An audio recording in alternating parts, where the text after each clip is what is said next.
All right, it looks like we are recording and live streaming. So my name is Andrew French, Chair of the Kansas Corporation Commission, and I will convene the hearing on the unanimous settlement agreement in docket number 25 EKCE 294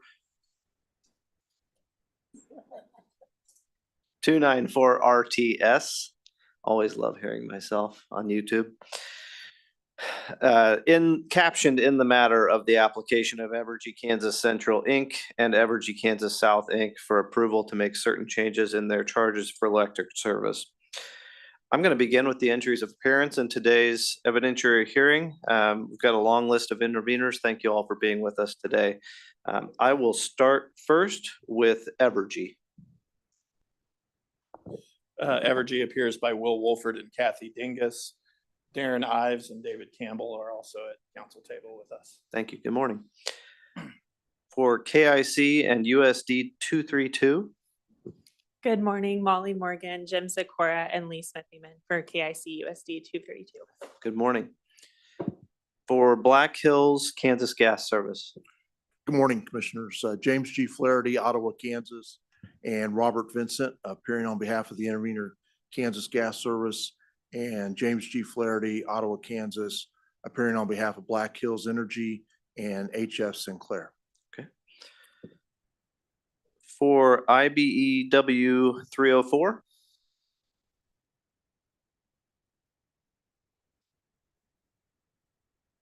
Do you know if we have them online?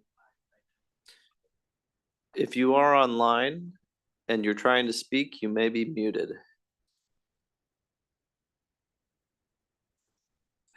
Connor Mitchell or Jake Miller? No, looks like we don't have them. That's all right. For Walmart and CCPS. Morning, Tim Opitz on behalf of Walmart Inc. and CCPS Transportation LLC. All right, good morning. For the U.S. Department of Defense. Good morning, John McNutt and Kevin LaChance on behalf of the United States Department of Defense. We're appearing both through Zoom. All right, thank you. Good morning.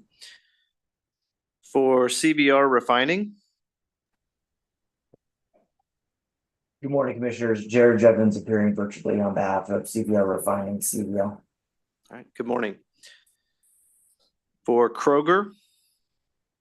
Good morning, Betsy Baker appearing for Kroger, and I'd also like to enter the appearance of Kurt Boehm, who is not here today, but is in the record. All right, thank you. For Curb. Good morning, Commissioners. Joseph Astrab and Todd Love on behalf of the Citizens Utility Ratepayer Board, or CURB. All right, good morning. And for KCC staff. Good morning, Commissioners. Carly Massentine and Patrick Hurley on behalf of KCC staff. Good morning. For the Wichita Chamber. Molly Morgan and Ed Watson for the Wichita Chamber. All right, thank you. And finally, for USD 259. Casey Mays and Tim McKee for USD 259. All right, thank you. Good morning. Is there anyone else? That's everyone I have on my list. Is there anyone else that I missed that needs to enter an appearance? All right, thank you. We will now move to notice of this hearing. Does staff have a recommendation regarding notice? Yes. KSA 77-518 requires that notice of a hearing be given to all parties at least 10 days prior to the hearing. On February 13th, 2025, the Commission issued an order setting procedural schedule, which included an evidentiary hearing scheduled for July 21st through 25th, 2025. The Commission subsequently, after notice that a unanimous settlement was executed amongst the parties, issued an order converting the evidentiary hearing to a one-day settlement, preserving today's date from the February 13th order. Therefore, staff recommends a finding that notice was proper. Thank you. Are there any objections to staff's recommendation? Hearing none, I will find that notice of today's hearing was proper and the Commission has jurisdiction to hear this proceeding at this time and place. All right, moving on to preliminary matters. I understand that the parties indicated they would like to move to admit all the pre-filed testimony into the record in one omnibus motion.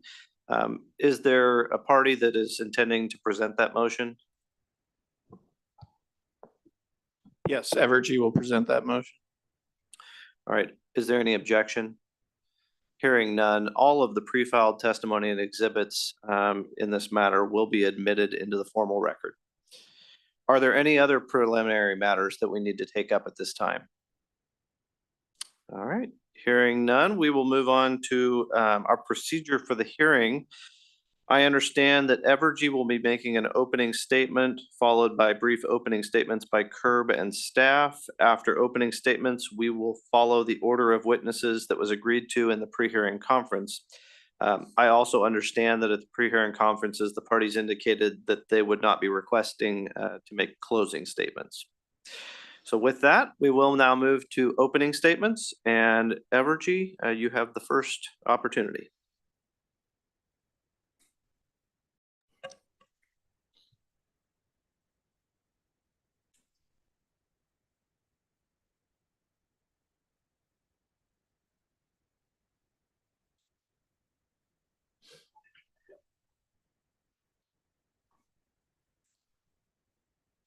Good morning, commissioners and interveners and fellow parties in the case. Thank you, everyone, for being here today. I think we're all very happy that we're presenting a unanimous comprehensive settlement rather than starting a evidentiary hearing today that would take us all week. Notably, we have, a diverse and broad set of stakeholders who have all unanimously agreed on the set of issues that are set forth in the settlement agreement. I'm going to be presenting some of the terms of the settlement agreement just very briefly today to start us off. I'm not going to dig into too much detail. I may make a few points as we go along. I'm not going to dig into the three-part test either. I think you guys have received plenty of briefing and testimony on that, but I will highlight some issues in terms of the agreement as we go through. First,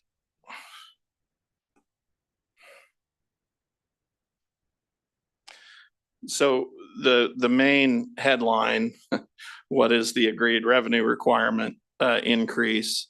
And this graph kind of sets forth generally the positions of the parties and what the settlement was. The settlement includes a revenue requirement increase of 128 million. That's a 5.98% increase. And it's a substantial, frankly, a substantial compromise by Evergy from its initial filed position. But it's also within the range of the filed positions of the parties in this case, which I think demonstrates the fairness and appropriateness of that settlement. It's a black box, so it's not, it's not specifically comprised of any bits and pieces or any issues. But that's the revenue requirement, and that's where it falls within the filed positions of the various parties in this case. This is a settlement that reinforces some core issues and concerns here. It's a settlement that reinforces investment in support of important economic development and competitive rates. This is an important time for investment in infrastructure in support of economic development in Kansas, as we all know. Many of us were here in April for the predetermination, and we're continuing to see that kind of investment. New infrastructure investment, was an important driver. You may have seen that in the opening testimony filed in this case, was an important driver of the increase in revenue requirement. And there's also the component of the ROE and capital structure makes EKCE well positioned to continue to obtain investment and continue to support necessary investments to support economic development and support additional reliability investments. So those are kind of the cornerstones of what really got us here for this filing and this settlement. This was an exhibit that was included in some of the pre-filed testimony in this case, and I thought I'd bring it back to everyone's attention. This is a settlement that we believe really reinforces not only investment in continued development, but we wanted to make sure competitive rates and affordability was a part of that. This exhibit shows, comparative rates between EKC and peer states from the years 2017 to 2024. And again, even with the increase we're talking about in this case, we're still competitive with those other states. We're still within the range of the increases that we experienced in the past, say, 8 to 10 years with those states. And I would remind the commission that, what we're seeing in the industry, where Evergy is investing in supportive economic development, reliability, and those things, that's happening in all these other states too. And that will happen, continue to happen in the future. So we think as Evergy continues to invest, the utilities in these other states are going to as well. The ROE and ROR, there's no stated specific ROE in the settlement. The pretty familiar form there. EKC is authorized to utilize 8.45% as an overall pre-tax rate of return for regulatory accounting. And EKC is authorized to use ROE of 9.70% for the purposes of the TDC filing. And again, like the revenue requirement, this is all, this is discussed in Mr. Ives' testimony in support of the settlement. This is all within the range of what the filed positions are of the parties, and really kind of fits within the fairness. As you see, it really does fall within that general range. Depreciation, there is no change in depreciation rates approved in the 23 rate case docket, except for changes necessary to implement FERC Order 898 and changes necessary to reflect updated levelized revenue requirement depreciation period for the Western Plains Wind Farm. I'll talk a little bit more about that specific aspect of the settlement here later. And so as that levelized revenue period and depreciation period is lengthened, there have been some changes to depreciation. Reserve trackers, it maintains EKC storm reserve and annual funding target cap levels. There's an agreement to a base amount of property tax surcharge, agreement to base amount of CIPS cybersecurity tracker.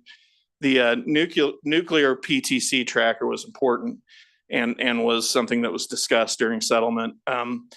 The idea was, hey, we don't know what the rules are going to be as far as these PTCs and when they're going to be able to be realized by Evergy. The goal was to pass along the benefits to customers as soon as we know and as soon as that benefit is realized. And so the settlement contains some mechanisms to do that, which are summarized here, but are generally discussed in the settlement. Additional reserves and trackers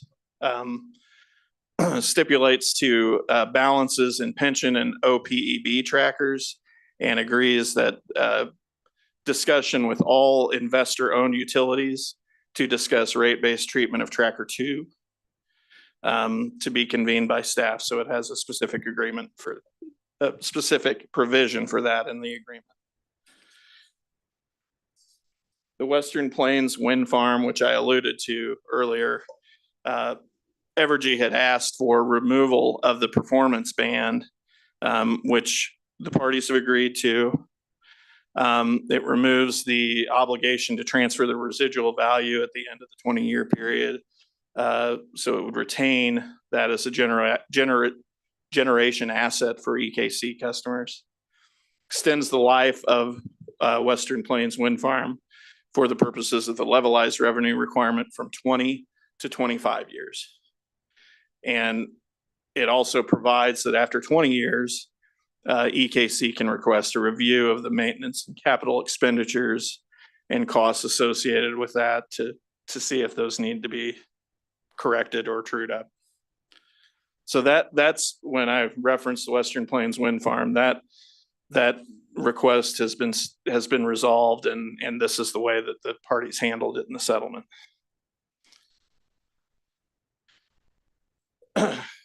The earnings review surveillance ERS mechanism, this really relates to Panasonic revenues and how the benefits of those revenues can be shared.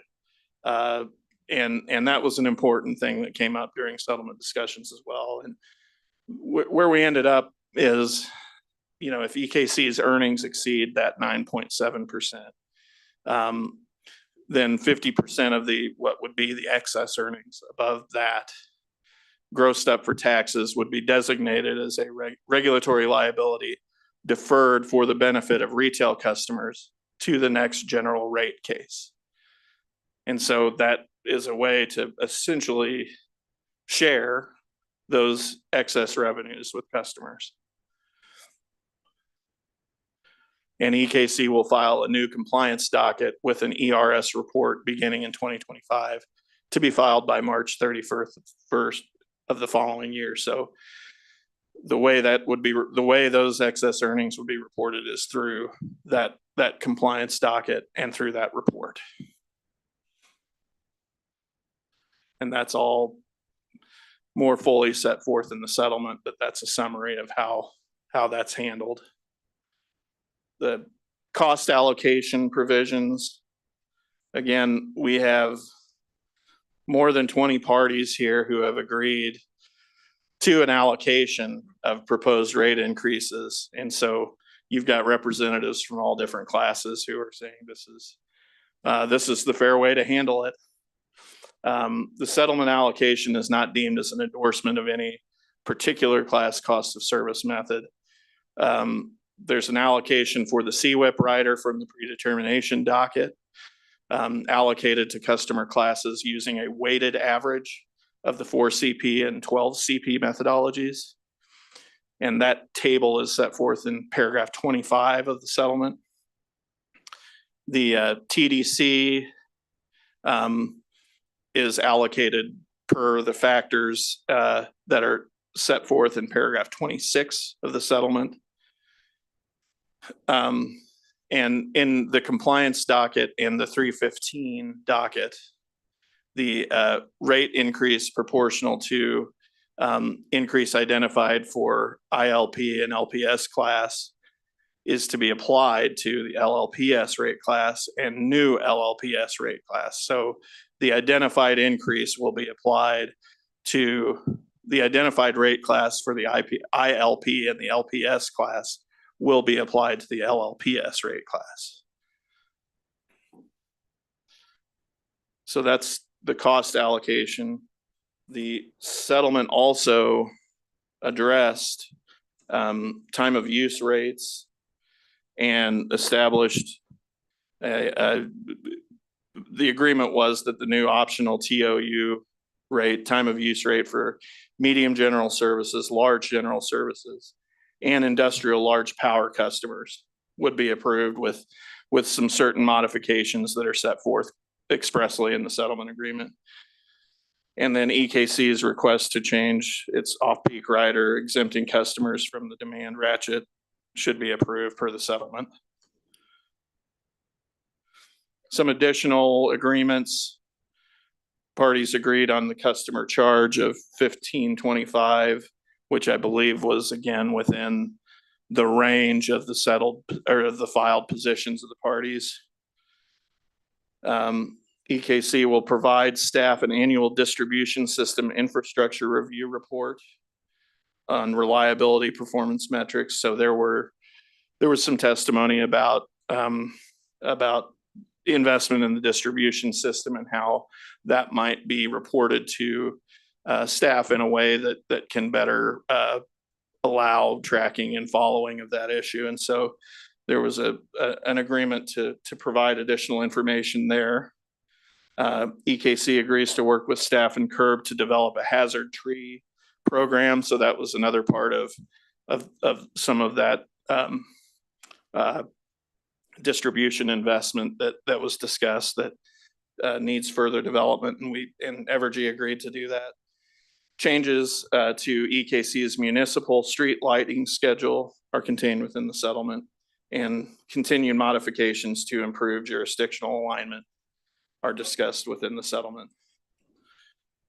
The settlement benefits provided to EKC customers, we think, I mean, we entered this settlement, we agreed to it because we think it's beneficial in many ways, to everybody in the room, which reflects a cross-section of all the different types of customers.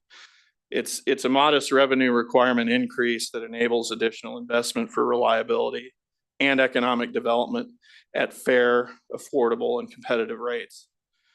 Revenue requirement, the ROE and capital structure all position EKC fairly for financial stability to attract capital for additional needed investments, which is very important. It resolves issues integrated with other pending dockets, which those are going to be some ongoing issues that we'll need to continue to look at. And it provides for the Western Plains Wind Farm as a continued beneficial generation asset at a favorable levelized revenue requirement for EKC customers. It's also represents a fair and reasonable allocation of across all of the rate classes and the types of customers that are a party to this docket, who all agreed to the allocation and the rate and the revenue requirement increase. The optional time of use rates provide additional flexibility for certain customers who would like to use those. And then customer benefits derived from the nuclear PTC tracker and the Panasonic ERS mechanism are clear and will come through this settlement. In closing, just in general, as I've indicated before, this is a unanimous and global compromise of all issues. I said more than 20, I think I counted 23, but I could be wrong. Different parties advocating on behalf of diverse constituents all across the spectrum. It's a settlement that enhances reliability, supports economic development, and provides affordable and competitive rates. And Evergy requests that it be approved as is. And commissioners and parties here, I'd like to thank everybody for allowing us to be here and present our side here, and particularly everybody in the room who worked very hard to get this settlement in place. Thank you. All right. Thank you, Mr. Wolford. Next on my list, I have Mr. Astrab on behalf of the Citizens Utility Ratepayer Board.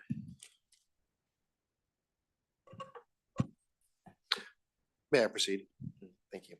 May it please the commission. My name is Joseph Astrab, and I'm the Consumer Counsel for the Citizens Utility Ratepayer Board, otherwise known as CURB. We are here today to represent the interests of residential and small commercial customers in Kansas and stand in support of the unanimous settlement agreement filed by the parties. As the statutory representative of this group of ratepayers, I would like to highlight the amount of public engagement in this rate case, both from live comments at the 2 public hearings hosted by the commission and the over 1,000 comments submitted to the KCC. By and large, customers are feeling pressures from their utility bills. It is important to note in this docket that no party had testified to a rate decrease for Evergy Central. However, although this agreement will not provide rate decreases or any other relief to bills, the $128 million revenue requirement increase represents an amount towards the lower range of recommendations from the parties, over $60 million less than the company's initial filed position. Further, the fixed portion of bills regarding the customer charge established in this agreement includes an increase that is half of what the company requested, meaning that controlling consumption will have a more meaningful impact on bills after this rate increase is implemented. In addition, this agreement establishes processes to address future gains from production tax credits and unexpected revenue windfalls, such as from new economic development activity. These regulatory mechanisms will track the realization of cash benefits and facilitate a timely distribution to ratepayers, thereby providing some relief on bills in the future. Although the specific details on when and how much will be made available to ratepayers are not currently known, the settlement provisions will ensure due consideration for these extraordinary events to maximize ratepayer benefits. Without these provisions, such cash flows would likely be retained by the company and treatment of additional revenues delayed until the conclusion of the next rate case, with uncertainty about any kind of sharing. CURB is mindful of the growing energy burden that Kansans are facing that may result from this rate case and future filings. Meanwhile, inflationary pressures are driving up the cost of living and resources for assistance are drying up earlier and earlier each year. CURB understands that no rate increase is ever welcome, especially in homes struggling to make ends meet. However, when Evergy makes an investment, two things happen. Either it's allowed to recover it through rates, or it's not. If the utility is not able to recover these costs, its ability to raise capital may waver, or decisions to avoid necessary and critical updates and maintenance could risk reliability issues. To that end, CURB advocated for a reduction to the revenue increase and lower return for shareholders that CURB believed reflected rate-making principles in Kansas and market trends around the country. As a result of these negotiations, CURB believes the agreement represents a compromise on many issues and topics and avoids the risk of unfavorable outcomes in litigation. CURB, like many stakeholders, is watching the increased regulatory activity in Kansas that will likely stem from new load growth from customers of unprecedented size in Kansas. CURB echoes the concerns expressed by the Commission in the predetermination docket regarding the concerns of the pace and magnitude of investments by Evergy and intends to engage in meaningful discussions with the company and stakeholders to identify core issues and advocate for responsible investment practices to provide for the best service at the most reasonable price. Thank you. All right, thank you, Mr. Astrab. And finally, Ms. Massentine for Kansas Corporation Commission staff. Yes, good morning. And this will be very short. I just wanted to reiterate on the record today staff's support for the unanimous settlement. As you've read in Chad Unrein's settlement testimony, this settlement is a just and reasonable resolution of the issues in this case, and it does fulfill the commission standards for approval of a unanimous settlement. Chad Unrein is here today to answer any further questions. And KCC staff is grateful to all of the parties for the hard work that went into crafting this and the various compromises that were struck in the process. Thank you. All right, thank you. We will now go to examination of witnesses. Get back to my script here. And we will start with Evergy. Evergy, you may call your first witness, and I did request that you call. David Campbell. Thank you.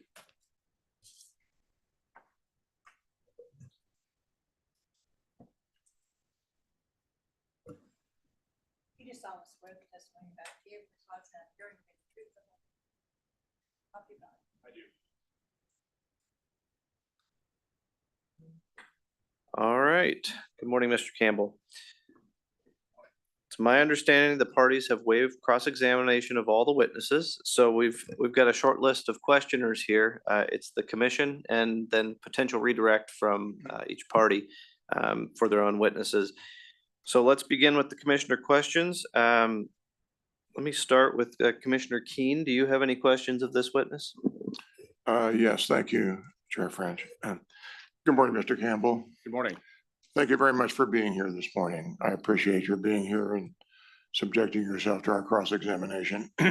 My questions are going to be really high-level questions. They're going to be policy-level questions that I think the commission and I think the public would be interested in having your response to.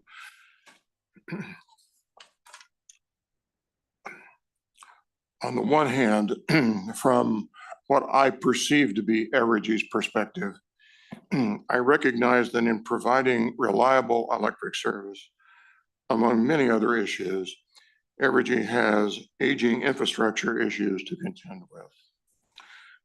On the other hand,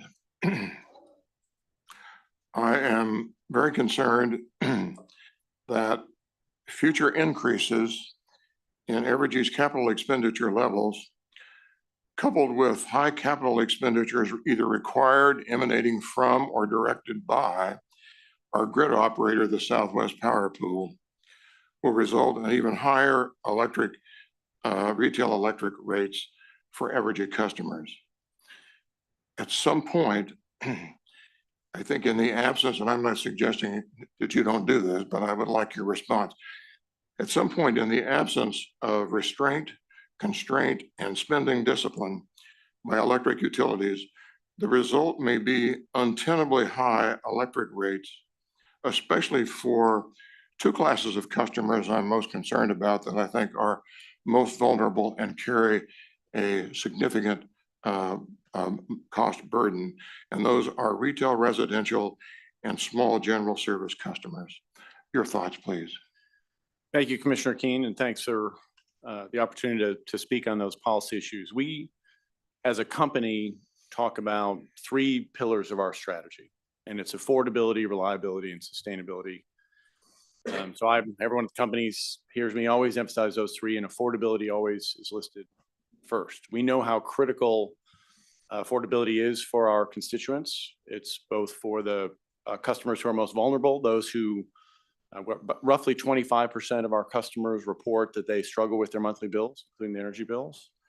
So for those customers, affordability is critical. It's also critical for the competitiveness of Kansas, that we have competitive rates. So affordability, we always list first.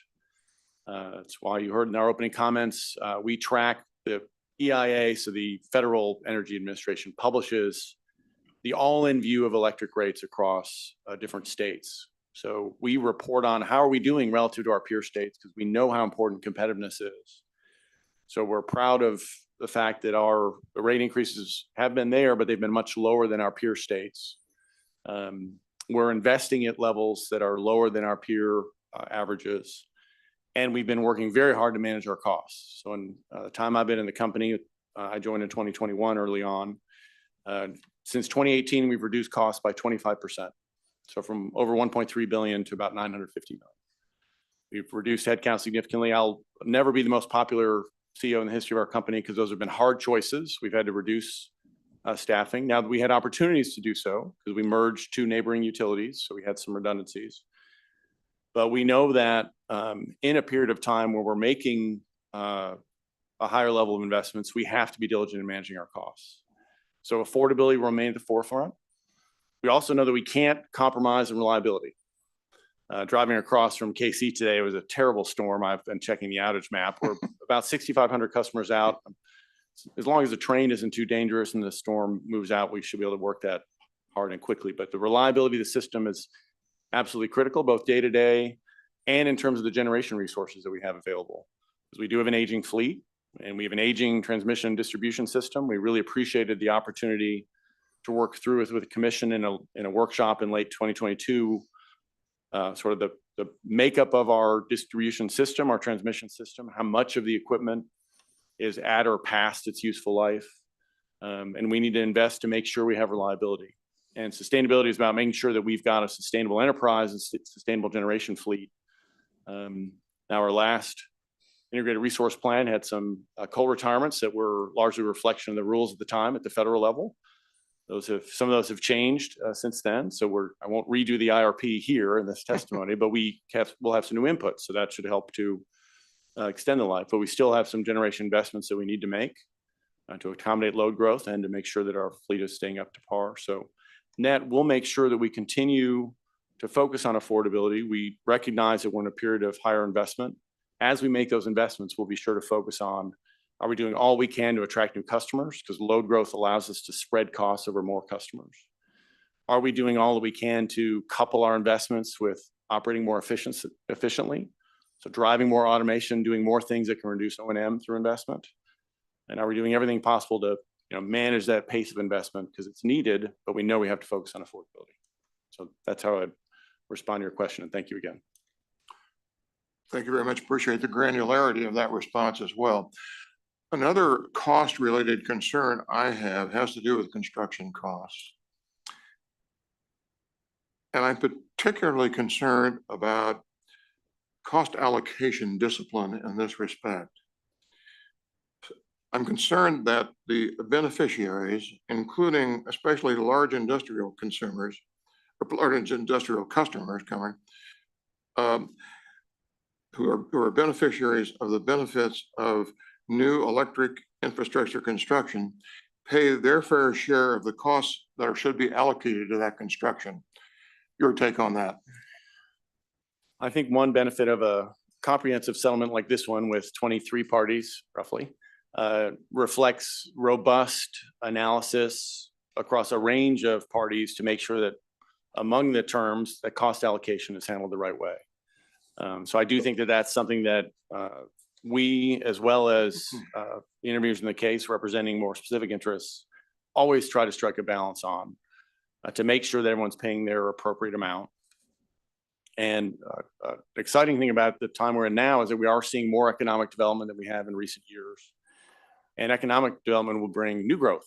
So not only will it relate to how we allocating costs, but we'll have, with load growth comes more revenue to cover and more kilowatt hours to cover the costs of our service. So cost allocation will always be critical.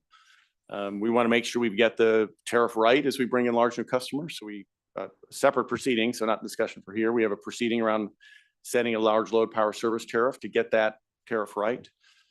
So it's always going to be an essential feature of how we think about affordability, is making sure we get the allocation properly balanced as well. Thank you. My concern is, I think you could surmise with respect to that particular question, has to do with, again, those two rate classes, retail ratepayers and small general service ratepayers, and the impact that it may have on them. Another policy level question that I think springs forward from the settlement agreement has to do with the return on equity, the ROE. I realize this is a black box settlement, and I'm not going to try to compromise the circumstances that entails, but certainly in accordance with the settlement agreement, for specific purposes, including transmission delivery charge filings, the company is authorized to use an ROE of 9.7%. That's an increase over the current rate of 9.4%. What's the justification for that increase? We think that it's very important in order to attract capital to our state, where in the context of a lot of economic development opportunities, that at least Kansas provide an opportunity for competitive return.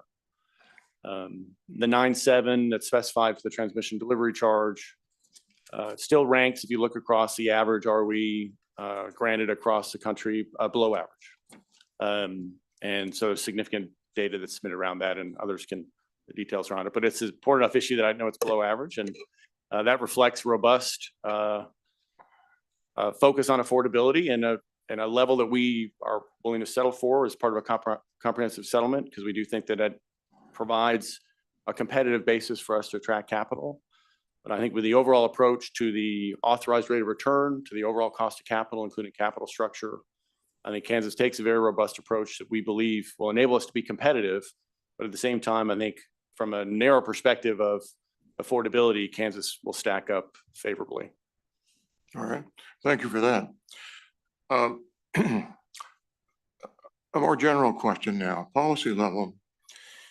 The general level of inflation within the United States economy is roughly 2.7%.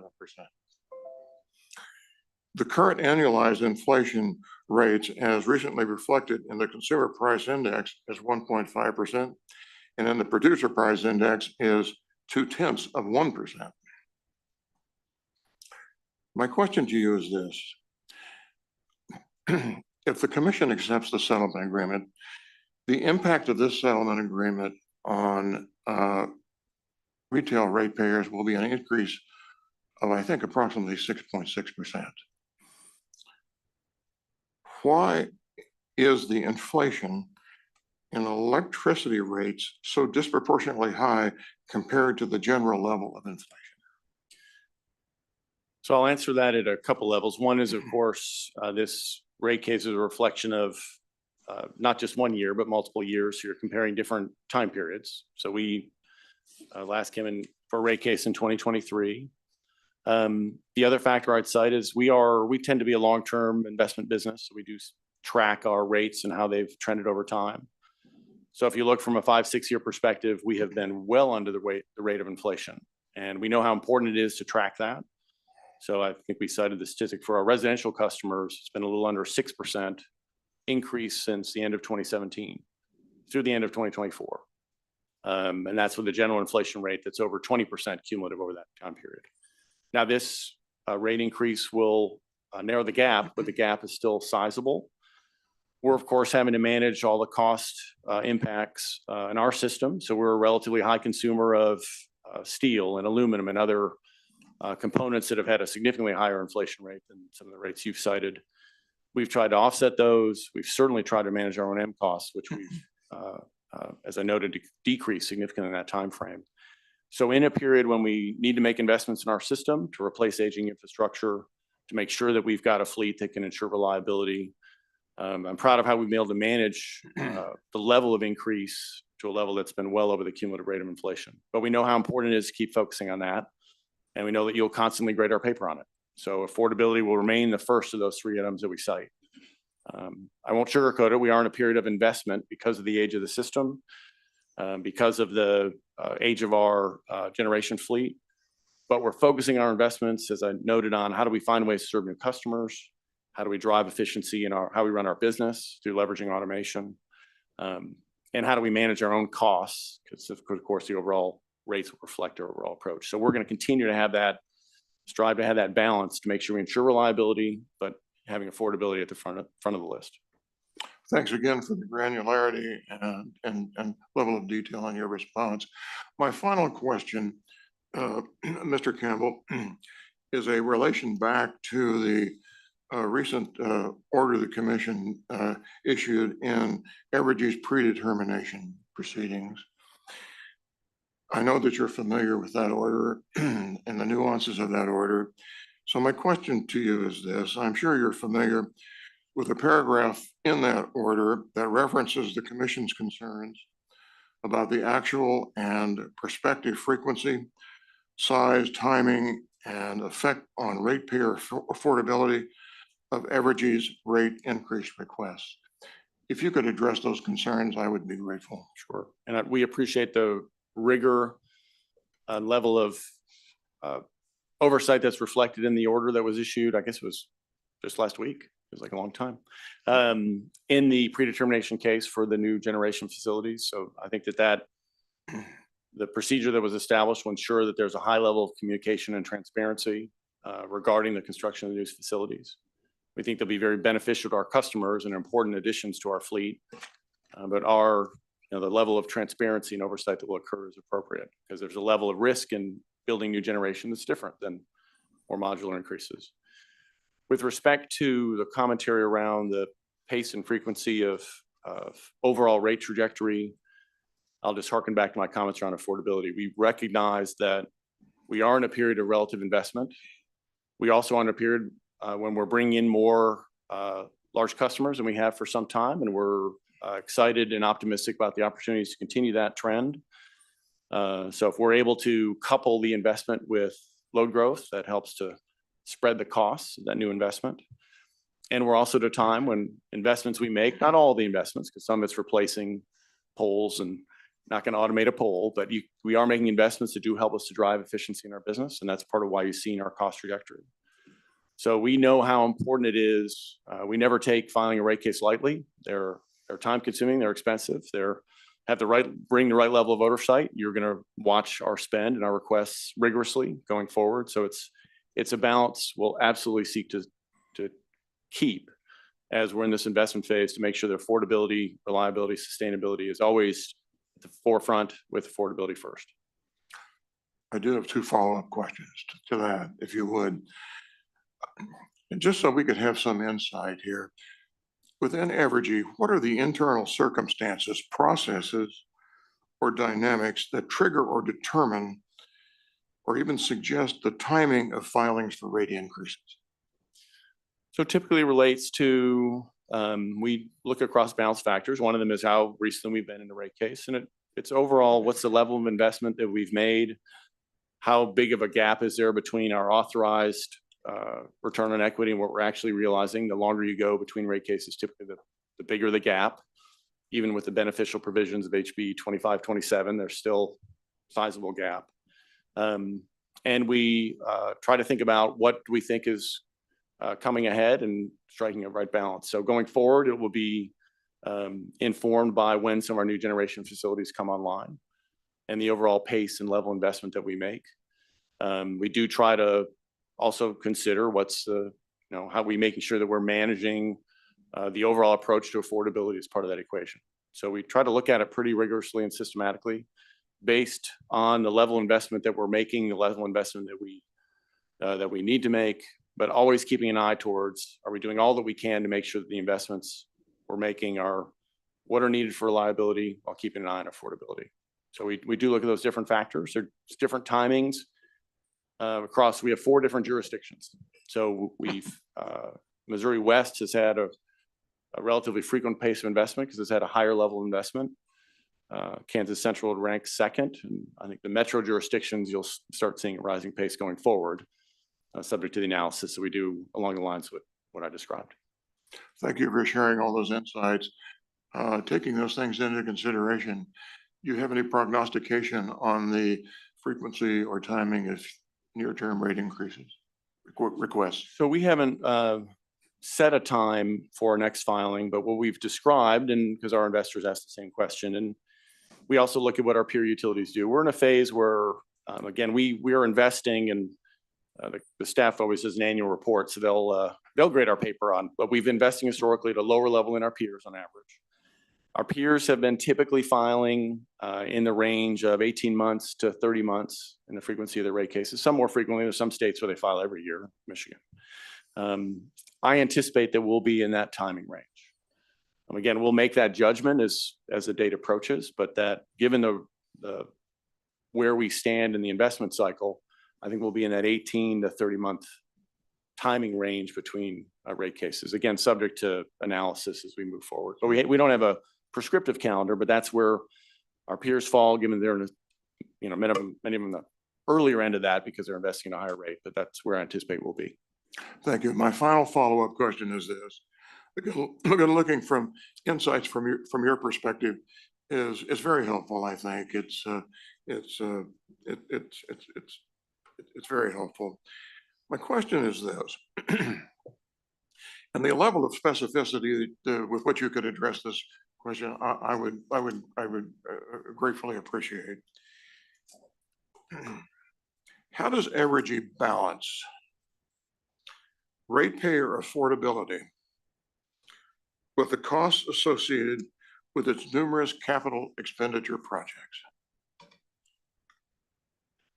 So we try to look at it, and we're all sort of prisoners of our own background. So for me, and you've commented on the granularity of my response, so I want to look over. I wonder if I've been too granular, so I apologize if I've been too specific. But we try to be data-driven in our analysis of that. When I say data-driven, it's we want to be tracking what is the inflation rate, what is our rate trajectory relative to that inflation rate. Are we able to maintain a cumulative level that's at or below the level of inflation? We've been well below that, and we're proud of it, but we know we have to keep sight of it because that, with this increase, the gap will narrow some. We track how are we doing relative to our regional peer states from a competitiveness standpoint. And we've been improving our competitiveness because we can track that EIA data to see how we're doing. So we want to look at those relative trends as analytically as possible in a fact-based way using third-party data. So we're tracking it. Another way that we look at it is to, I hear from customers directly, you hear from customers directly. We certainly heard from customers in this proceeding. We know how important affordability is. We also know how important reliability is. We have to look at the age of our system. For better or worse, our system, like much of the US, a lot of that distribution transmission investment was done in the 50s and 60s and into the 70s. So we've got infrastructure that's 40, 50 years old, that's at or beyond its useful life. We can't ignore that and ride that because that's putting the reliability of the system at risk. The same way we have a generation fleet, and I'm glad we'll be able to, I think, extend the period of time for our coal resources, given the changes that have been made at the federal level. At the same time, we've got some units that were built in the 60s, and by the mid-2030s, we'll have most of our coal fleet that'll be 60 years old. And well, I think that's a delightful age. the age of the system, we have to be in the front foot and saying we need to manage so we have reliable generation for our customers. So that's why we advanced the new generation that you saw. And if we're able to line up new additional customers, I could see us bringing more.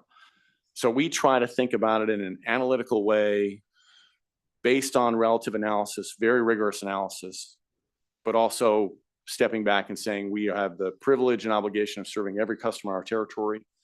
We always have to focus on affordability given the monthly struggles for many of our customers. And we have to make sure that our state is competitive because the best way to manage affordability is to grow. So that's the way we try to think of it, grounded in underlying analysis, but with an overall philosophy and strategy that's rooted in our obligation as a utility to drive affordability. Thank you very much for your thoughtful indulgence of my questions.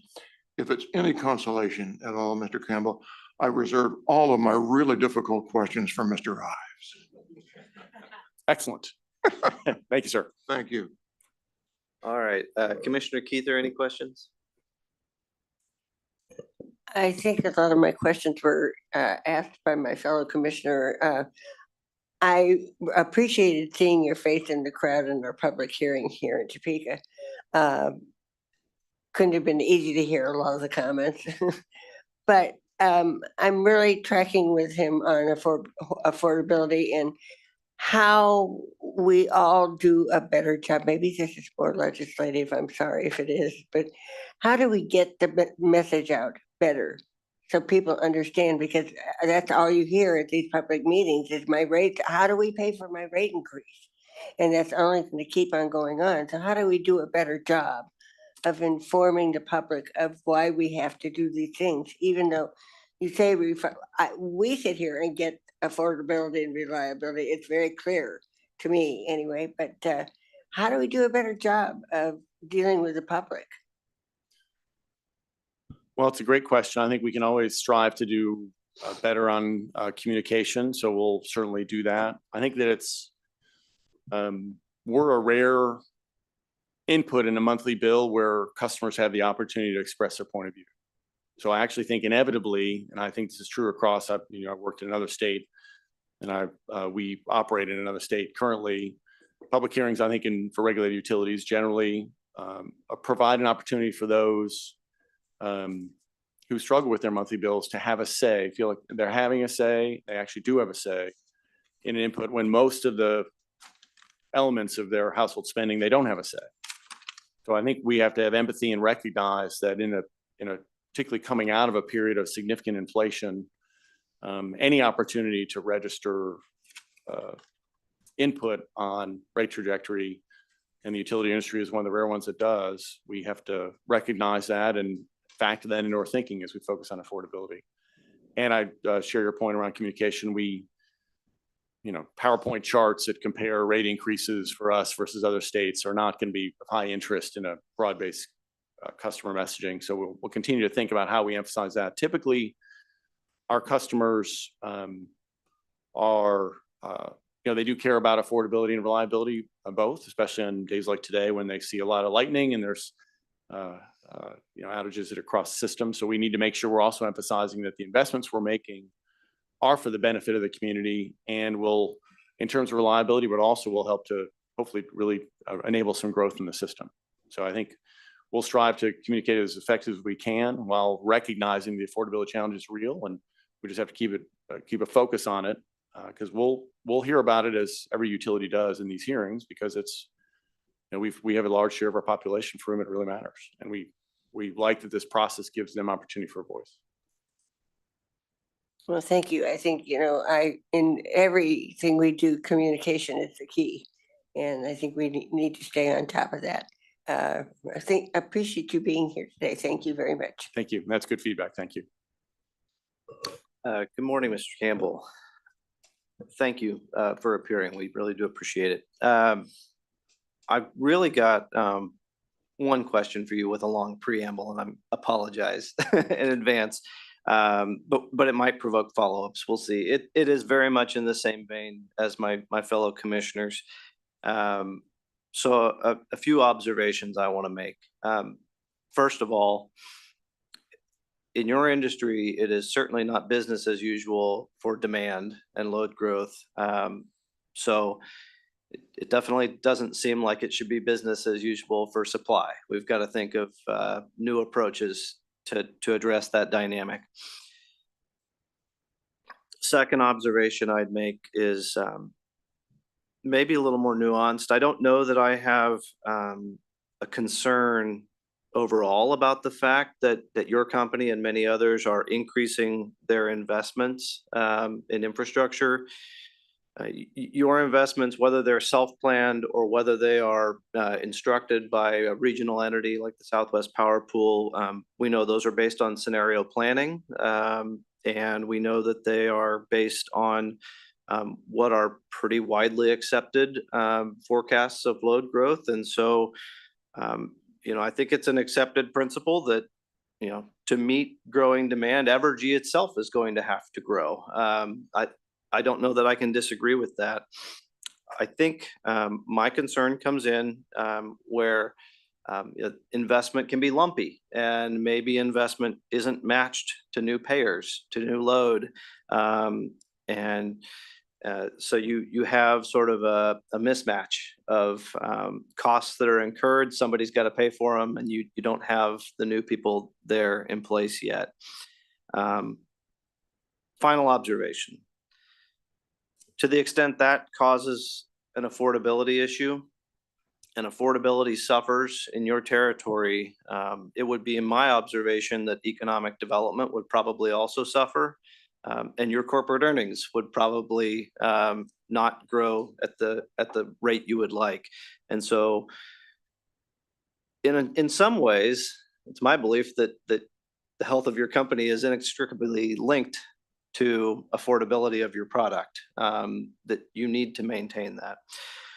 So with all of that preamble, and I'm sorry for it, I'm just really curious about your overall strategy on maintaining affordability. And I know you've talked about trying to pace things with inflation or space out rate cases, but I think I'm interested maybe even more granular than that.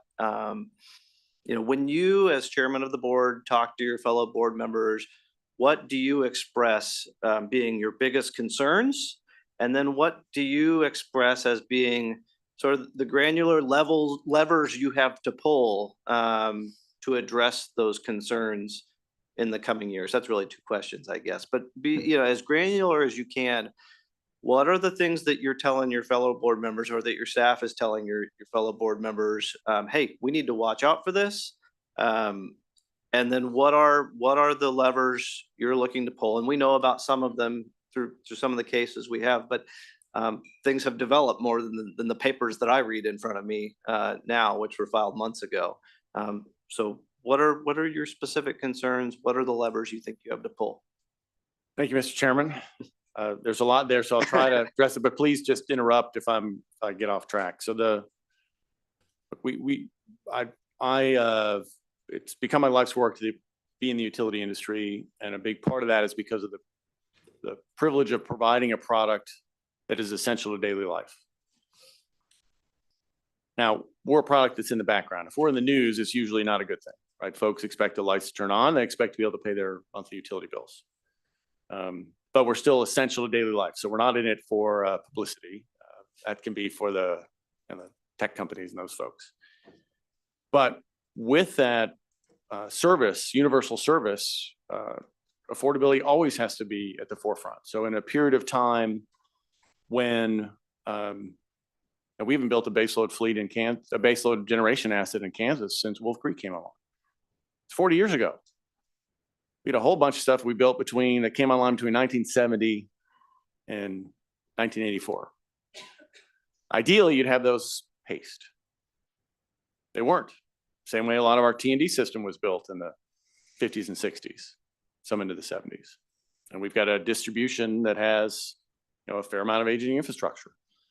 So you have to acknowledge the reality of your grid while you're managing affordability, and you can't fall short of that because reliability is absolutely critical. The worst thing that can happen is if the power doesn't come on reliably, for our states.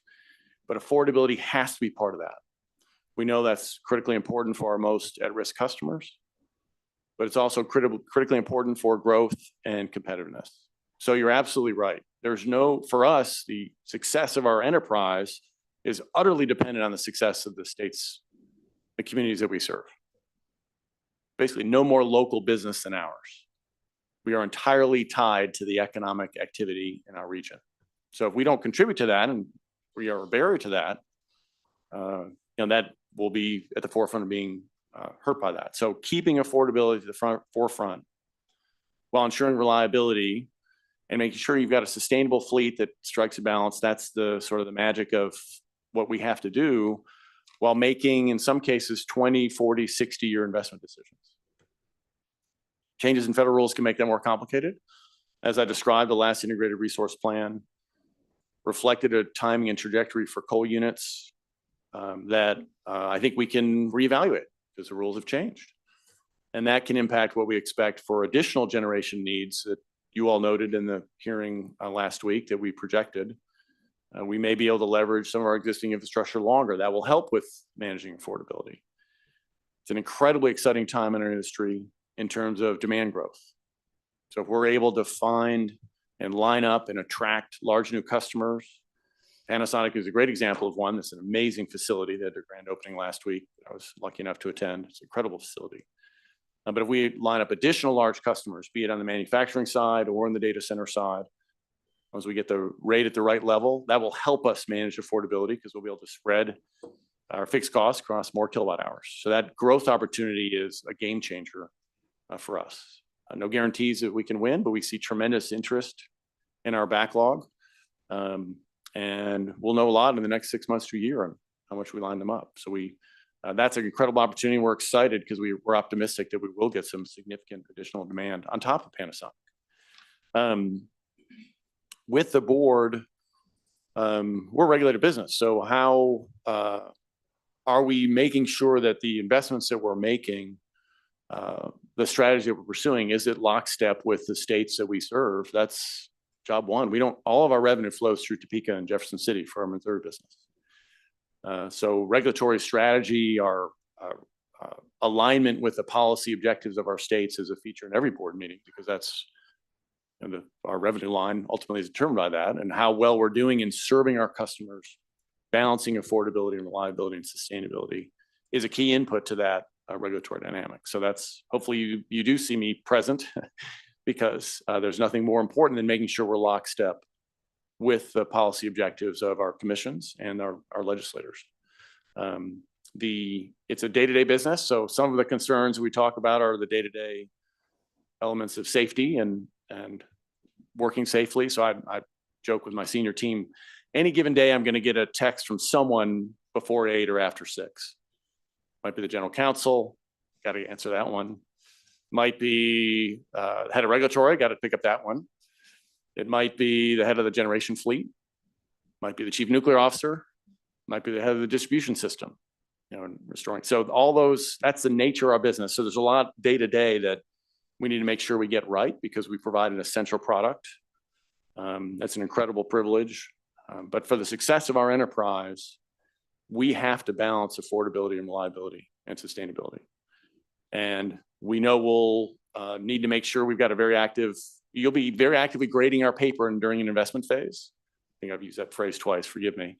But you'll make sure if we get out of balance, you won't let us, nor should you. So we will strive to remain always in that balance and working closely with our key constituents and stakeholders. So we're pleased we were able to reach a comprehensive settlement here with all the stakeholders. We know how important that is. That is a reflection of a balance.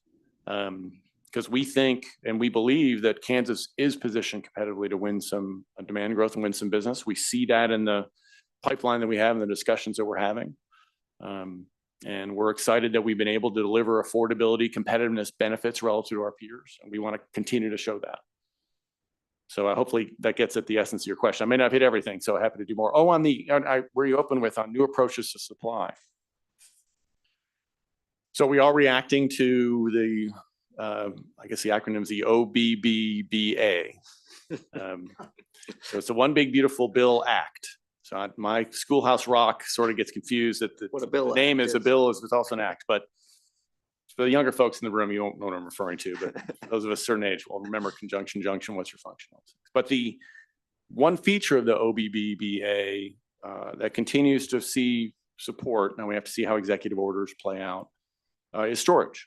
So for example, I think that if the opportunities for wind and solar, the economics may be influenced by earlier expiration or in-service date requirements, storage appears to still have support. We have to make sure we understand the foreign material requirements.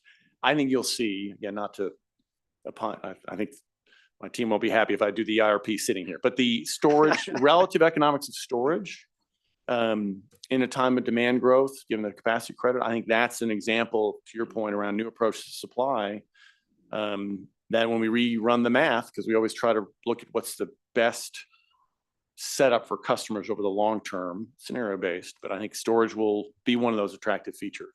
We don't have much solar in our system, so I'm glad that solar is a feature in the order that came out last week. We got our first solar farm we hope to build. I think solar and storage will be elements, but we'll need to continue to be, if carbon capture and sequestration ultimately proves economic, it's not today, but there'll be a lot of investment around the globe seeing if it can be. And I hope new nuclear as well. As of yet, you don't have a cost certainty or a cost level for nuclear that pencils out, but there's a lot of investment and research going on in nuclear. So I'm really hopeful that 10 years from now will be a real active discussion around new nuclear with the certainty and confidence in the cost levels that it's a prudent investment to make. Yeah, I'm glad you added the final part of that answer to address new supply options. I was going to go there with a follow-up. Maybe let me follow up a little more. Maybe not just storage, nuclear. There's a lot of options out there. There's sort of bridge technologies, new operating methods, increasing instead of traditional supply. There could be demand response for some large customers, new procurement methods, all source RFPs, new maybe ownership operations where large customers might bring you a resource. Would you say that you and the board are open to having these conversations about new ways of doing business to either manage risk or to pursue an opportunity? Yes, absolutely. I think, especially in the time we're in now with historic demand opportunities, flexibility and thinking about supply is going to be important for us and for our country, for our competitiveness. So for example, I'll look over at Darren, but I'm hopefully he can correct me when he goes next, but our large load power service tariff contemplates if large customers under that proceeding bring a resource or want to contract for a resource, that's a potential, could be factored into their rate because they'll be bringing something that helps to reduce the incremental needs of the system. So I think those features, there's also a feature in that tariff if there's a demand response element, it could be really cost effective. It's been interesting. A lot of the largest customers have not been motivated by the demand response piece, notwithstanding the potential rate benefits for them. But I'm sure there'll be a dialogue that continues over time because in practice, as we know, having worked in the system, the number of times when interruptibility needs to be called upon is generally quite low. Can't warrant it for the future. So when folks sign up for it, there's some flexibility they're committing to. But I think that range of opportunities of large customers bringing solutions to being more proactive in how you think about demand response, I think is a way that we can meet the moment historically. And we're actually in the midst of an all source RFP now. So we look forward to, digesting the full range of what those responses are. And I have no doubt that some of those have some creative approaches that we are absolutely open to. All right, I appreciate that. Any additional questions from the commissioners? Yes, Mr. Gamble, if I could follow up just briefly. kind of a new line of inquiry here, actually. How many employees does Evergy have? About 4,700. 4,700. And that's basically operating within 3 states? 2 states. 2 Yep. states? Yes, sir.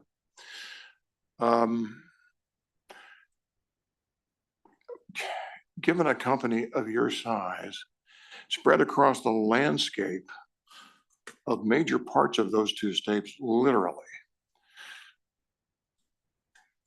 how do you try to go about the process of realizing and encouraging efficiency?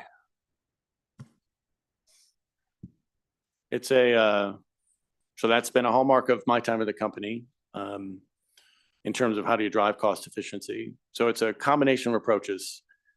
Again, sort of the prison, the background. So part of it is to top-down target setting. So you bent top-down target setting, sorry. Cindy and I spoke earlier that sometimes I talk too fast, so thank you. Thank you again. So top-down target settings, try to evaluate benchmarks for companies of a similar size across different functions, across generation, and see how do we stack up and can that inform a target overall.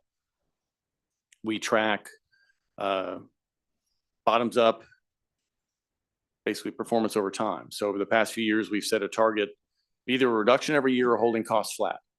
And that means we have to drive productivity because of course, wage inflation, product inflation is real. So we've kept our overall O&M flat to declining by finding ways to be more efficient in how we operate. And that's every single part of our business, basically driving from our frontline leaders to the leaders of that business to identify opportunities to become more effective. And that could be from condition-based maintenance. So really tracking and driving maintenance costs for things that are showing signs that they need it, as opposed to just a programmatic schedule. Because a programmatic schedule may not lead you to allocate the dollars where it's needed most, and may lead you to allocate dollars before they're needed. And it's also deploying automation as much as possible. The number of things that we can do now without a truck roll is, far higher than it was even 10 years ago. We have to drive into our customer systems. How can we be as effective as possible in resolving customer calls through digital channels or through online tools before they even have to call, so that we reduce the transaction volume because that drives cost? How do we drive system efficiency?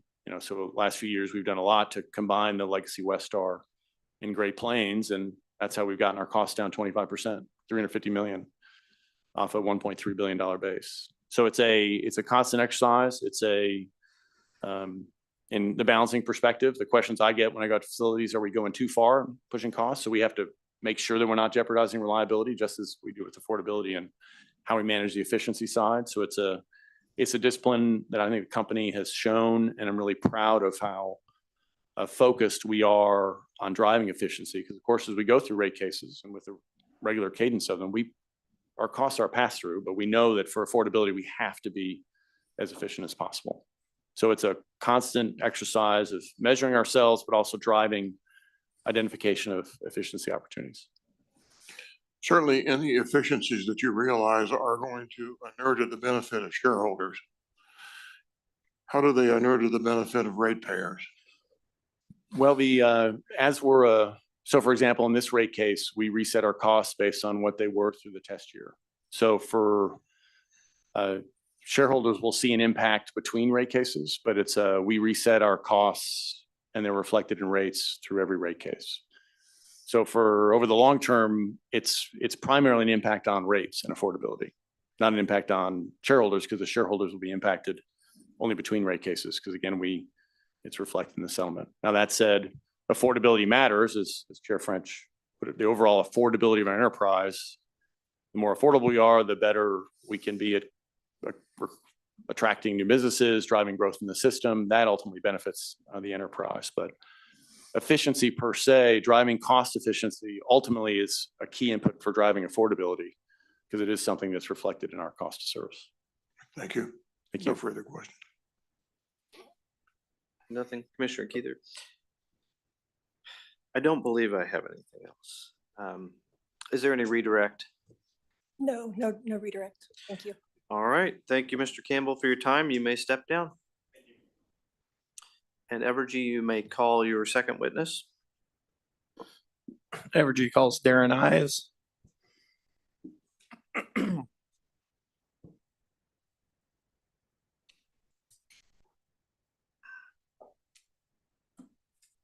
do solemnly swear the testimony about to give and the cause not here to be the truth, the whole truth, and so help you God. I do. All right, good morning, Mr. Ives. Again, we will begin with commissioner questions, and I again will let Commissioner Keen have the first word if he has questions. Good morning, Mr. Ives. Good morning, Commissioner. I do have several questions for you this morning. I mean, for me, this docket presents a lot of really big issues. And in some cases, there is a fair amount to unpack, and I'll try to be expeditious in the way I direct our colloquy along those lines. Mr. Ives, I have read all of your pre-filed testimony, your pre-filed direct, your rebuttal, and your testimony in support of the settlement agreement. I want to begin my questioning this morning by referencing the slide deck, and in that context, relating it a bit to your pre-filed testimony. So let's begin with the slide deck if we could. And with your indulgence, Michelle, we can start with page 2. I approach. You may. I got a copy. You do. Yes, we are off the record. Our court reporter needs a moment. PowerPoint of the opening statements.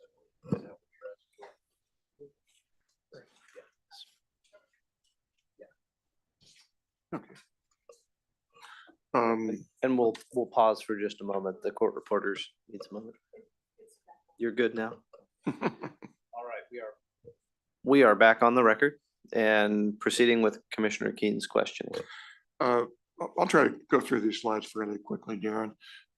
In this one on page 2, the 5.98 increase, I take it represents the increased amount from the revenue requirement initially requested by the staff, which was later amended to be basically revised to be 120 million. Now the settlement agreement is 128, so that's where you derive the almost 6% increase. Is that correct? You said the 128 is an almost 6% increase on a overall bill impact from rates that are currently in effect. Okay, I stand corrected. Yep. Okay, I was confused about exactly what that meant.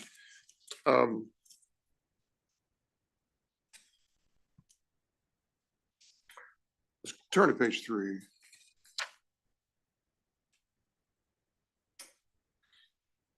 And some of these questions I want to ask for the benefit of those who maybe any ratepayers that may be listening to these proceedings, and for the purpose of educating the commission as well. The third bullet point there, if we take a look at that. How does the return on equity position EKCE to continue making its reliability investments? So Mr. Campbell addressed it a little bit when he was up here, but you know, in order to make the type of investments that we need to make in the system to serve customers reliably, and in this case, for example, you know, when we filed direct, we said we had invested about $1 billion in the system from the last time we were in for rates in 2023. So to make $1 billion of investment in that window, we need to go out and get funds from third parties, either long-term debt investors or equity investors to fund those long-term investments. In order to do that, we're competing for capital out in the marketplace, you know, against peer utilities, against other businesses of similar risk profiles. So we need to be able to demonstrate to our investors that we can provide the type of returns on their investment that they could get someplace else. either from a peer utility or from another company, and that they would invest their funds in. So that's why it's so important, and we measure that. Certainly our investors go out and measure that competitiveness and whether they can get the return investing in us that they can get investing someplace else. That's a very instructive answer. I didn't mean, did I cut you off? Nope. Let me just follow up on that just ever so briefly here, because I think this is so consequential. Relating back to a question I asked of Mr. Campbell on this subject, if the commission adopts the settlement agreement as proposed, we would be increasing the ROE from its current position at 9.4 to 9.7. In response to the answer you just provided to me, is not 9.4 an adequate ROE to accomplish the various ends that you're suggesting in the marketplace? Well, I would agree with Mr. Campbell that when you look across the landscape today and the current market conditions, at 9.7, we're going to be a little bit below average for peer utilities, peer investment, for the risk profiles that we carry. But you combine that with our capital structure, which one view, and it's in my testimony, is that our settlement looks at about a 9.7 and a 50-50 capital structure. That's not quite our operating capital structure at EKCE either. So that's a little bit below our peer utilities. All that said, when you look at it in total and you look across the settlement and the terms and the principles, we're confident that it's fair, it's equitable, and it's adequate to allow investors to continue to invest.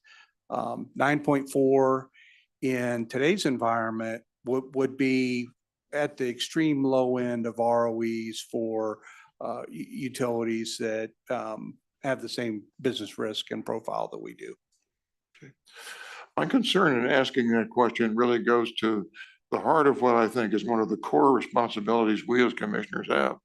And that's this balancing proposition we have between making sure that the monopolies and the utilities that we regulate can derive a fair rate of return.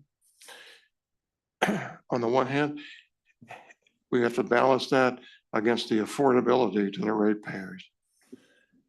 That's why I'm asking that question, because that's a major part of that balancing formula here. And so that's my reason for pursuing that question. It's a delicate balance, no doubt, and something that is probably not one of the easier facets of your role and job as commissioner. That's for sure. But it's something that we all have to look at, all the stakeholders that were a party to this settlement too. I mean, the 23 parties have to consider whether we have met an appropriate balance in that regard, that we can all sign off and that we can feel comfortable that we can bring in front of you guys and support to you that it's a balanced and a fair and an equitable return. I think we met that balance.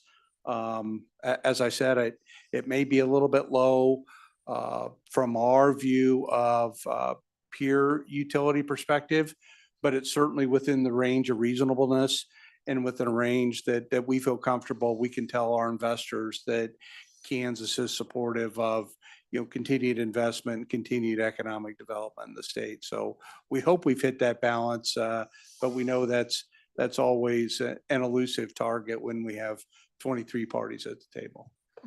Thank you for your answer. Let's turn, if we could, to slide 4.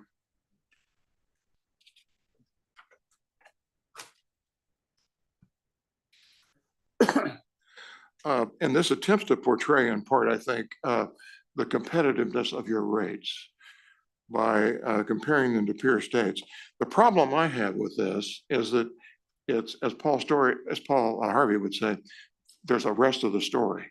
And the rest of the story to me is the fact that this only addresses that subject in connection with rate change comparisons over a period from 2017 to 2024. And from, in the case of Evergy, from 2018 to 2023, you were under a rate moratorium. So I think that may skew the result one might derive from looking at this change a bit in your favor. Am I over understating that case? Yeah, so I think you're fairly stating it. I would say that that was part of the story, right? I mean, back to the Paul Harvey for those in the room that know that reference.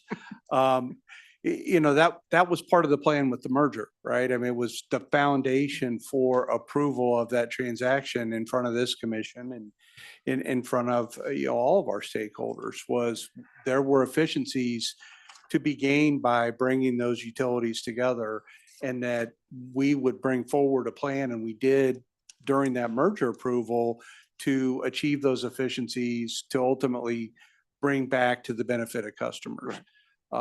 We did that, you know, to, you know, quite a bit higher level than we even projected we could, which now that we have had a case starting in 2023, those savings have fallen back to customers and are able to reflect here that during this time frame, we've had really positive downward pressure on rates, you know, when we look at competitiveness, you know, to peer states. That said, we all knew going into that merger and making that arrangement that we were at the top end of rates in the peer states that we were evaluating against, you know, the surrounding states. That's why it was so important to bring the merger into play, to bring the companies together and improve the competitiveness for Kansas. I would echo, you know, Mr. Campbell, I'm super proud of what we've been able to accomplish because we probably did about 140% of what we said we could do from an efficiency standpoint. David alluded to it when he was up here.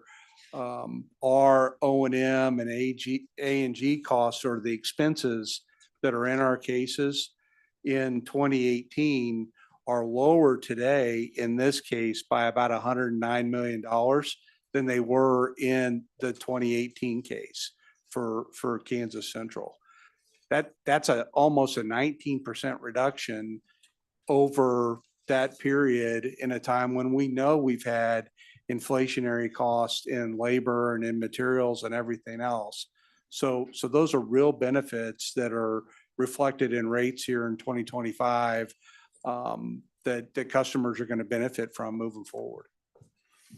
I think you answered about 20 questions I didn't ask, but I appreciate the granularity of your response. Not to put too fine a point on it, the point I was getting at was, if we had a chart here that showed in terms of rate competitiveness, the absolute total rate, wouldn't that be more instructive?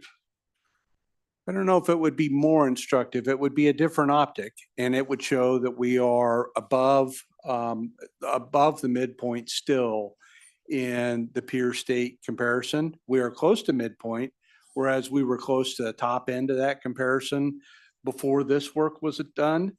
So we are median or close to now in those peer comparisons if you were to look at a chart like that, which I guess would tell you we still have work to do, right? That's why affordability is still one of those three focus areas and always the lead focus area when we talk about it internally, because we're still kind of in that median range. Now, that said, Mr. Campbell alluded to this. We are investing, while our investments have gone up on an annual basis, we are investing still at a lower rate of increase than our peers in those peer states. So we are holding serve or maybe investing a little bit lower, but we will have our eye on it going forward for sure for the reason you just articulated. All right, thank you. Let's turn to page 10, please.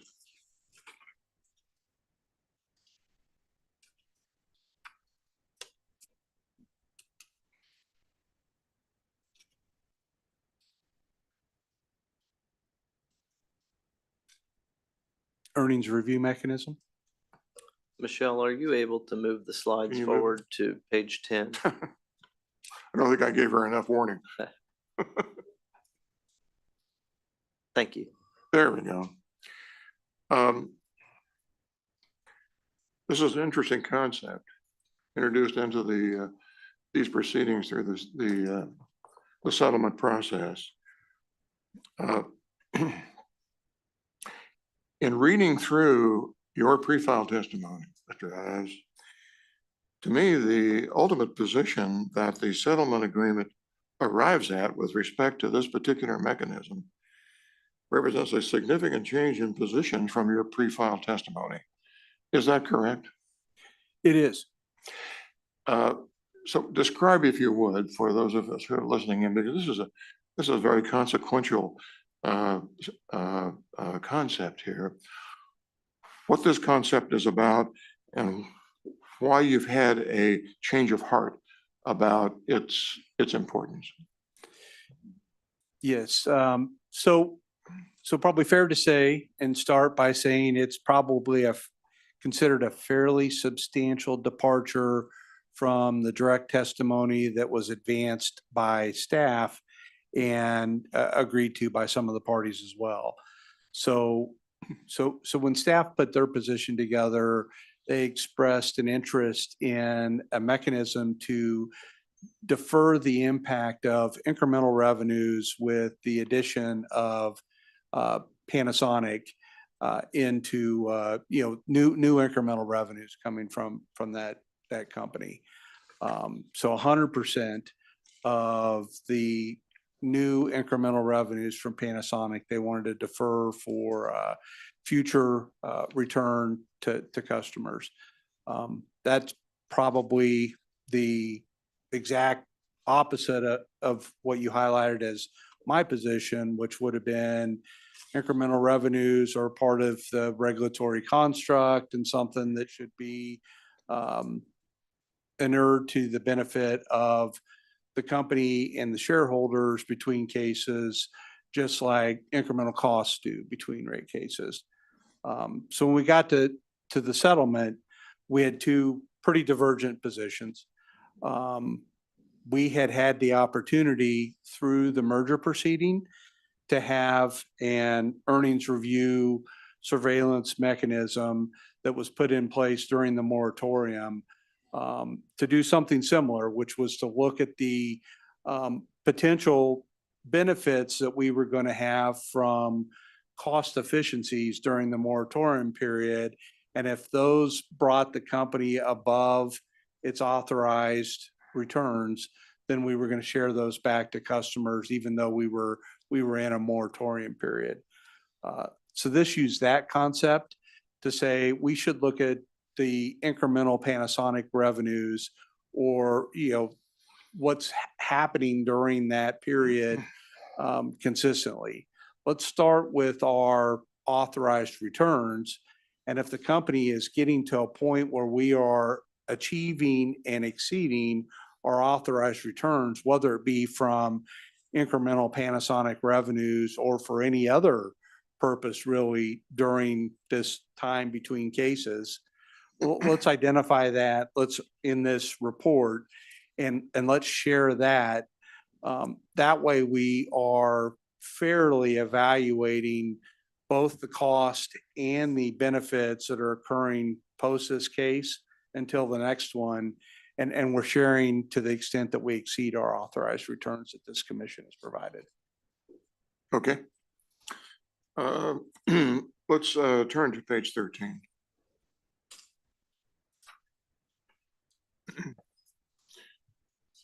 In accordance with the settlement agreement, the customer charge is going to become $15.25.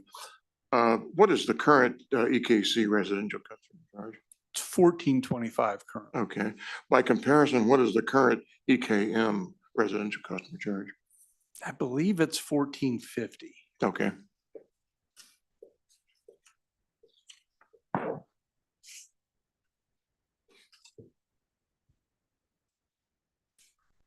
All right. Michelle, you can take down the slides if you would. I have no further questions that reference those.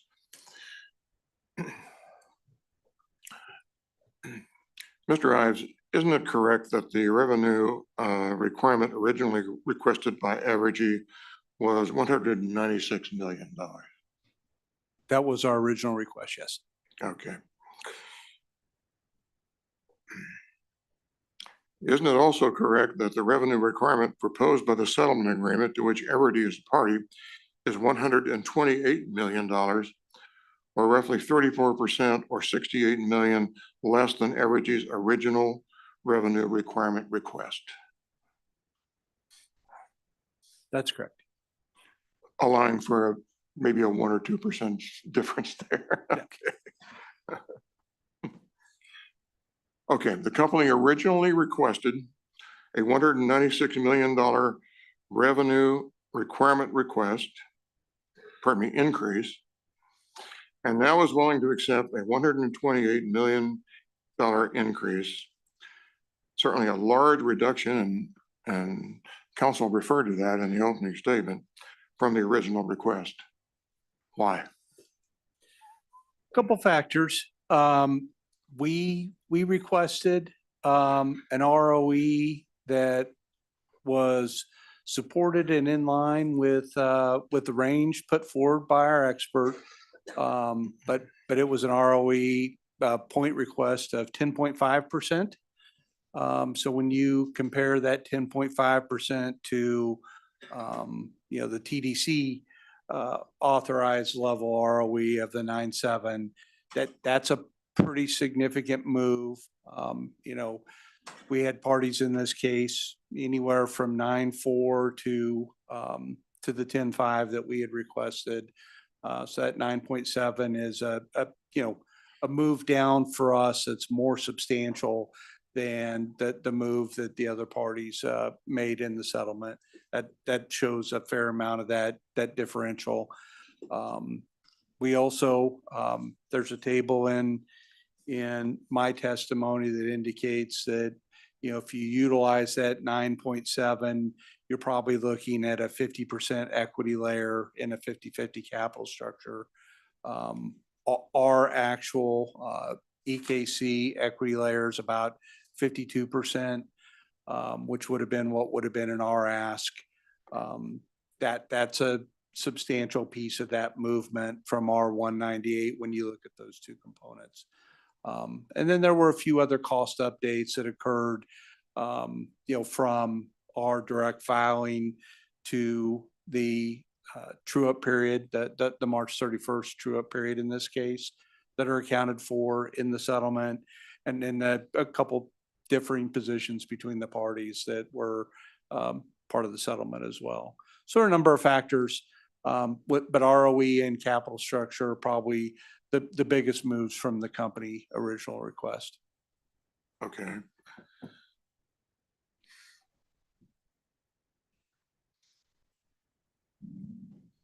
In light of your answer to that question, I'm going to ask this next question anyway. I don't mean for it to be redundant or superfluous, but I'm going to ask it and then you can respond accordingly. From its original revenue requirement request, in essence, what did Evergy forego by becoming a party to the unanimous settlement agreement and accepting the smaller revenue requirement increase? So I think I think the biggest movement was, as I mentioned, the ROE and capital structure movement from our original request. I mentioned in an earlier answer that ROE and capital structure puts us, in Evergy's opinion, below average when you look across peer states and peer utilities. But I would say moderate to slightly below average in the peer states. It's a position that we were able to look holistically across the settlement and feel comfortable signing up for it. Beyond that, we made a couple other concessions on some operating expense categories, positions that other parties had in order to, come to a fully balanced settlement that everybody could get on board with. All right. The next question I'm asking is primarily for the purpose of benefiting public information and perception. Do EKM, that is Metro customers, bear any of the costs associated with this docket? No costs associated with this docket relate to EKM. They are fully separate, jurisdictional entities that we have separate revenue requirements, separate cost structures for separate investments accounted for at those jurisdictional levels. Okay, given that response then, to what extent, if any, will Evergy Kansas Metro customers benefit from the terms of the settlement agreement? Should be no benefit directly or probably even indirectly for Evergy Kansas Metro customers, other than to say, as we continue to have, as we continue to have orders come out from the commission in Kansas that are supportive of investment in the state of Kansas and supportive of economic development in Kansas, that will flow through to Evergy Kansas Metro. And the inverse would be true, right? If we had orders come out from the commission in a Kansas Central case that suggested that investors should not invest in Kansas, that would downstream impact Kansas Metro as well. So a balanced settlement over here with the aligned interest of a number of parties in the state of Kansas that hopefully will be approved by the commission here will be seen favorably for future investments at Evergy Kansas Metro as well. Fair answer. Thank you for that answer. The balance of my questions were asked and answered by Mr. Campbell. So far, you're off the hook with me. Again, I appreciate very much your indulgence of my questions. Thank you, Mr. Ives. No further questions. Thank you, Commissioner. Commissioner Keither, any questions? No questions. All right, I've got a couple for you, but I can be quick. How are you this morning, Mr. Ives? I'm good. How are you? I'm well. All right, since Commissioner Keen raised the issue of Panasonic revenues, I think I'll start there. And this is really just out of curiosity. I guess just begin with an observation again. I saw some recent news, which was surprising to me, reporting sort of a delayed ramp to full production at Panasonic. And it was surprising to me because I thought everybody kind of knew they weren't starting at full production. I saw Panasonic's head of North America operations was on Bloomberg and said that was misinformed reporting. And she did, to me, I guess, break a little news that she said that they will be at full production by end of year. I don't know that I had heard that as conclusively. Is that consistent with what you've heard, or have you not heard it that directly? I have not heard that directly, that they'll be at full production by the end of the year. I know they are. What they informed us after that misinformation was that they were online with what they had previously reported to us, which I think was going to be sometime into next year before they got to their full ramp. But okay. Still on track and progressing as they had indicated to us previously. Okay. Quick question on the nuclear PTC and the mechanism. This may be a little out of scope, but obviously Evergy Kansas Metro also owns a fairly large stake in that facility. Would you expect to come in and propose a similar mechanism with Metro as you've proposed with Central in this case? That's a good question. And we talked about that a little bit with the parties as we were wrapping up our discussions on this term. And the answer to that's yes. We haven't quite thought through and talked about the mechanism yet. It could be something like an accounting authority order with a consistent treatment with this, something to put in place. But we would intend to do that fairly soon. So it is on your radar. Yes, sir. I think final question, something that got a lot of discussion, particularly at our public hearings, was the new pilot program you were proposing in this case, the Stay Connected pilot program for lower income customers. It definitely piqued my interest. It's something I know that's been similar projects have been proposed in multiple cases now, and it hasn't really moved anywhere.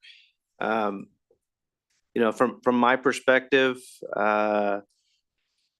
look, you've probably got a lot of higher income folks that have newer housing stock, efficient appliances, their bills are on auto pay.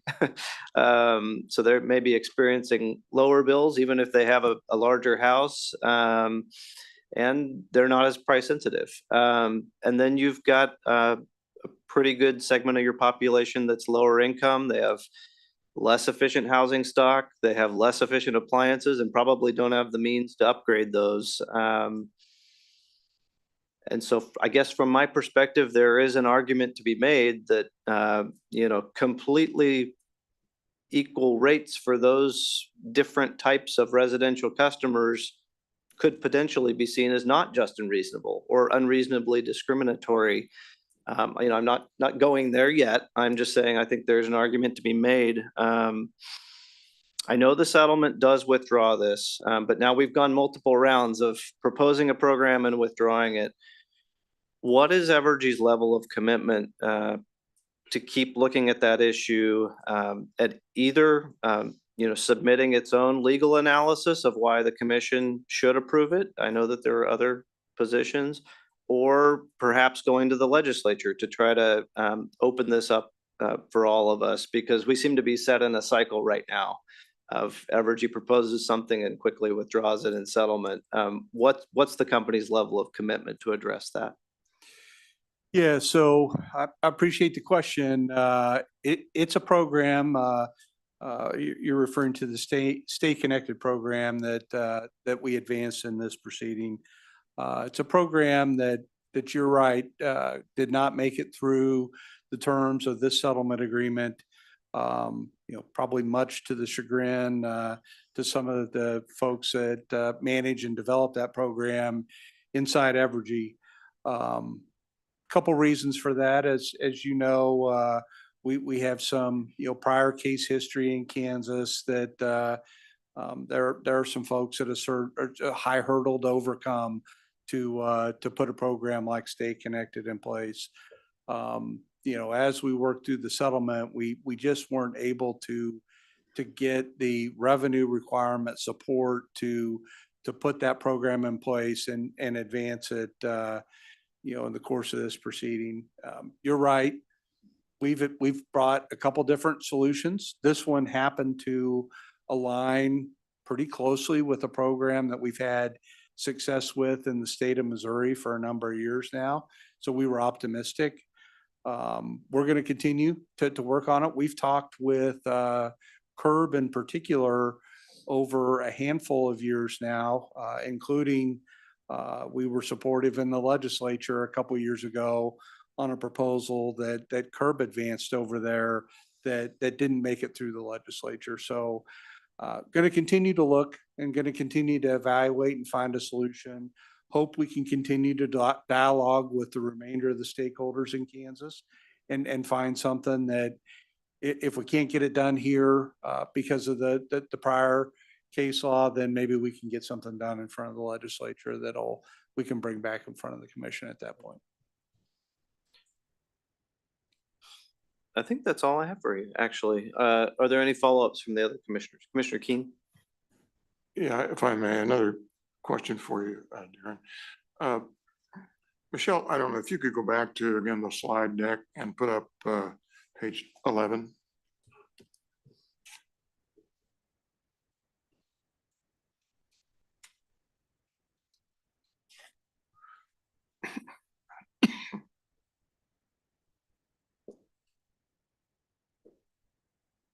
The last bullet point there, Darren, that references a compliance docket 25 EKME -315-TAR. And my question to you is with respect to going down to the last two sentences of that paragraph, the LLPS customers, those are basically large load customers, are they not? That's correct. That's our active tariff filing to attempt to put some new rates in effect for large load customers. Okay. And the bullet goes on to say that as those customers are added, EKC will adjust factors used for allocation of the CWIP cost to include those new customers. Explain that, would you? Yeah, and generally, we were trying to identify how do we address the fact that we've got an open, active tariff docket in front of the commission to see if we can approve new rates and structures for these large load customers. Now that we've just approved an allocation of rates in this case.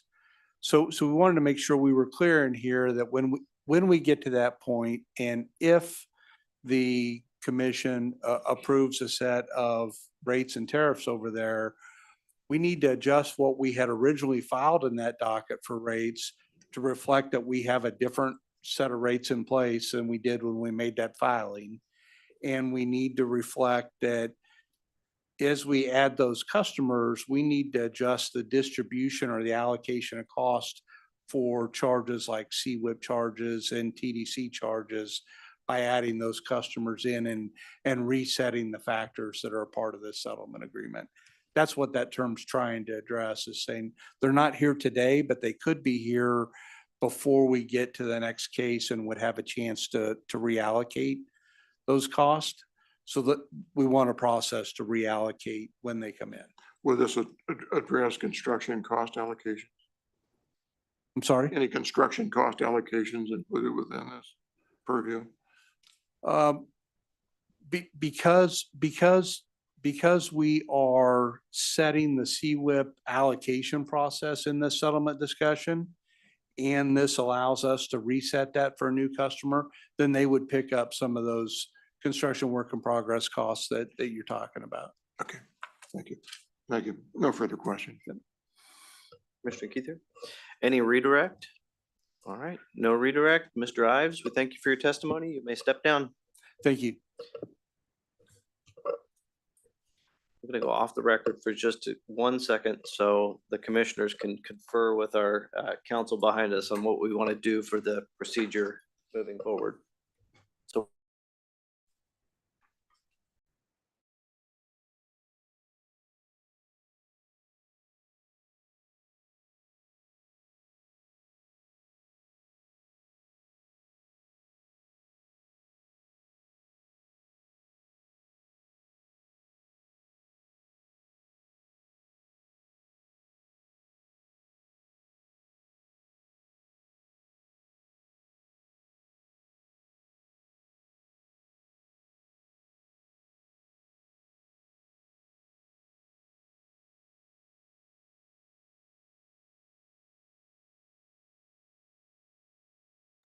all right, we are back on the record. We have made it through Evergy's 2 witnesses, and we have 2 additional witnesses remaining. What I would like to do, instead of breaking for lunch right now, I think we anticipate more limited questions for the next 2 witnesses. So I think what we'd like to do is to just take maybe a 10-minute break. We've been going for a couple hours.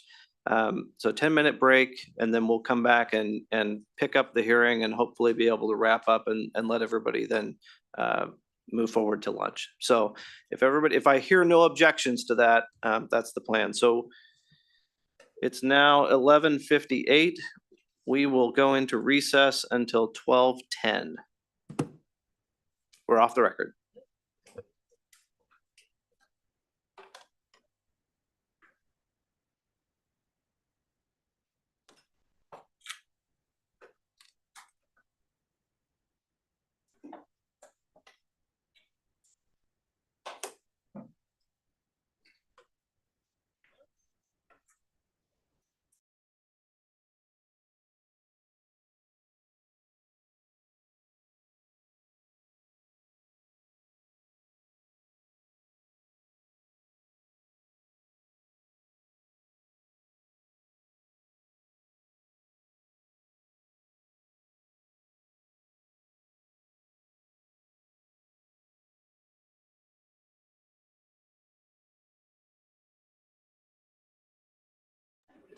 Right? I'll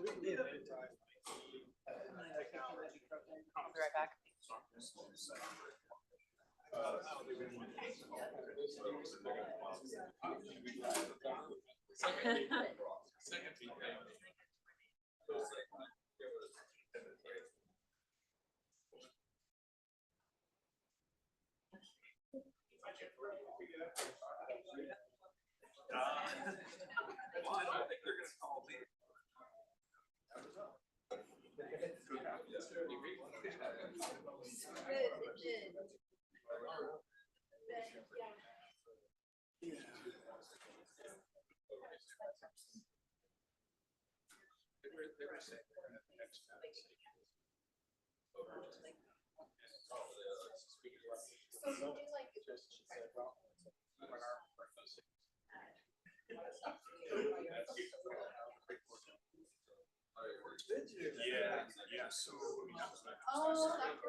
Oh, really? We had a problem. Oh, really? Like, I mean, I'm not sure. It's perfect.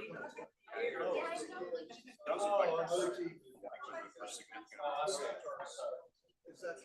So we want to give them to try to maximize those savings. But we can't just do that for a 5-year rate. They're going to keep it like that, right? So we basically require them to give about 60% of the assumed savings amounts to customers. Yeah, and we, we have like 60% of those savings went upfront bill. Okay. And then, and then a 5-year rate. What's funny is I mean, I don't know. They did. Yeah,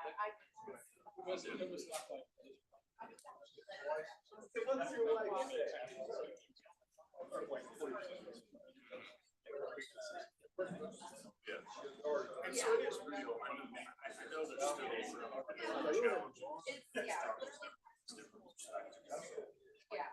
I hadn't done the analysis there. Just apples to apples.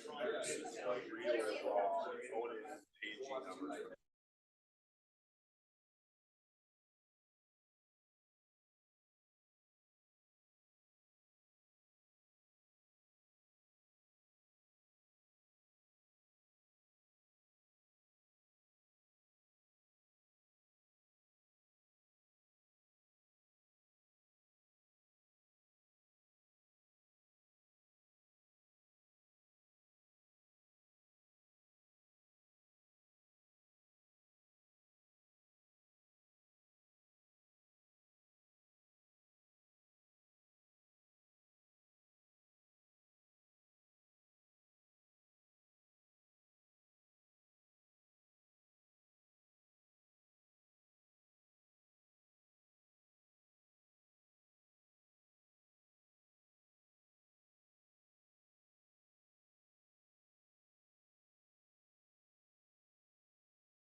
All right, be seated.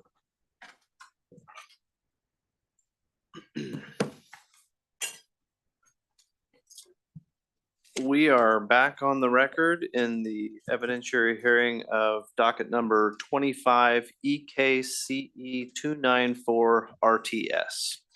And at this time, we are ready for the Citizens Utility Ratepayer Board to call their witness. Thank you, Chair. This time Curb calls Josh France to the stand.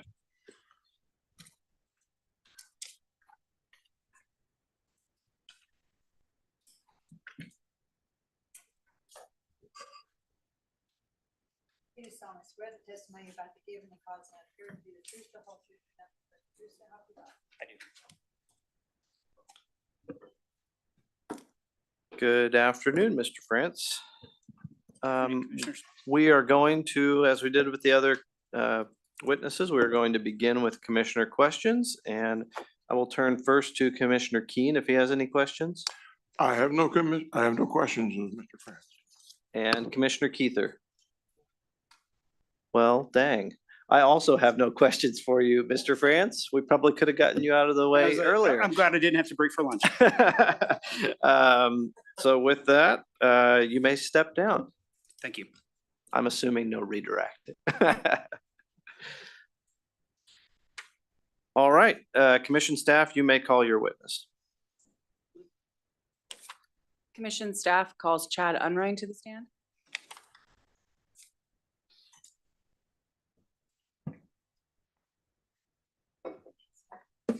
Oh, sorry.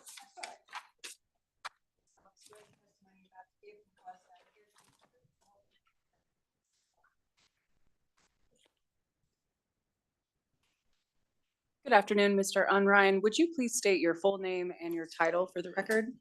Chad Unrein, and I'm Chief of Accounting and Financial Analysis here at the KCC. And are you the same Chad Unrein who caused to be filed direct testimony on June 6th, 2025 in this case? Yes, And the same Chad Unrein who caused to be filed settlement testimony on July 17th, 2025 in this case? yes, Do you have any corrections to make at this time to either of those filings? I do not. Okay, thank you. We will tender the witness for cross-examination. All right, thank you. Again, I'll turn first to Commissioner Keen. Do you have any questions of this witness? I do. Good afternoon, Mr. Henry. Good afternoon.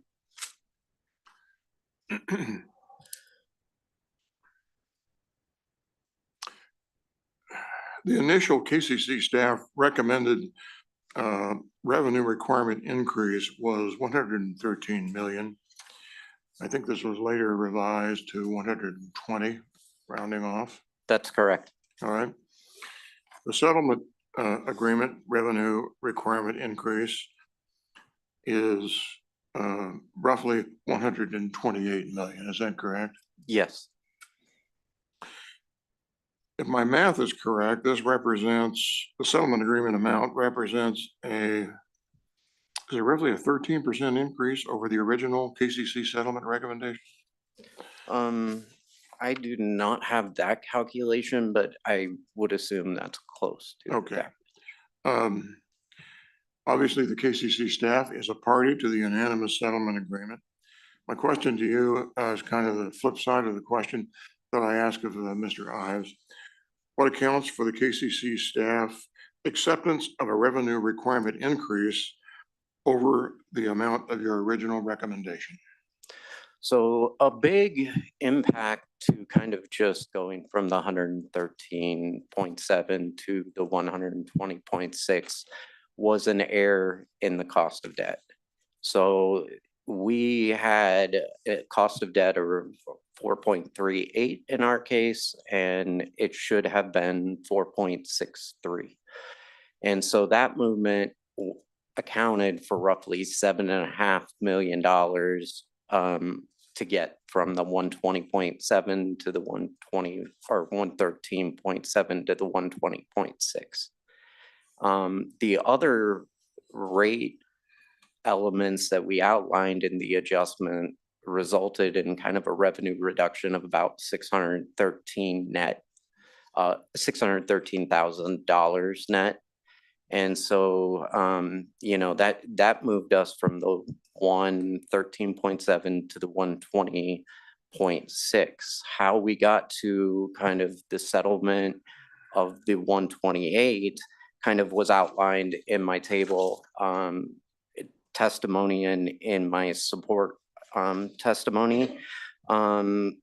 The adjustments that we kind of specified in there were kind of the Western Plains revenue requirement, property tax surcharge, and rate case expense.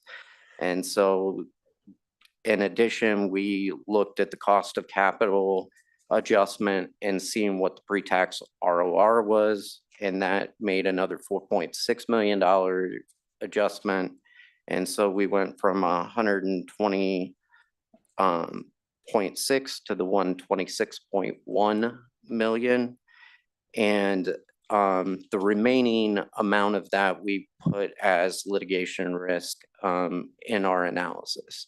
So one of the big two elements of this rate case comes down to a lot that has occurred in the capital structure recommendations and ROE recommendations that you know, resulted from the last rate case.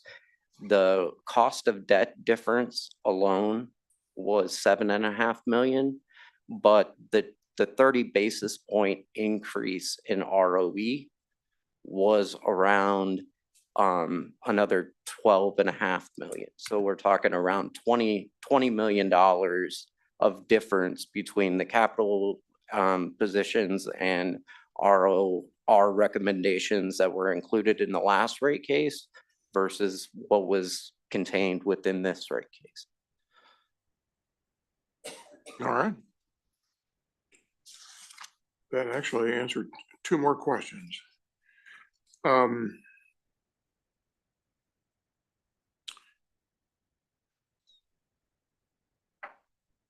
So then with regard to the ROE to which you just made reference, for purposes of these TDC filings and the implementation of the ERS mechanism, it would be your view that 4.7 ROE is fair and reasonable. Is that correct? The 9.7? Pardon me, 9.7. Okay. Must have been the weather. Yeah. No, that was our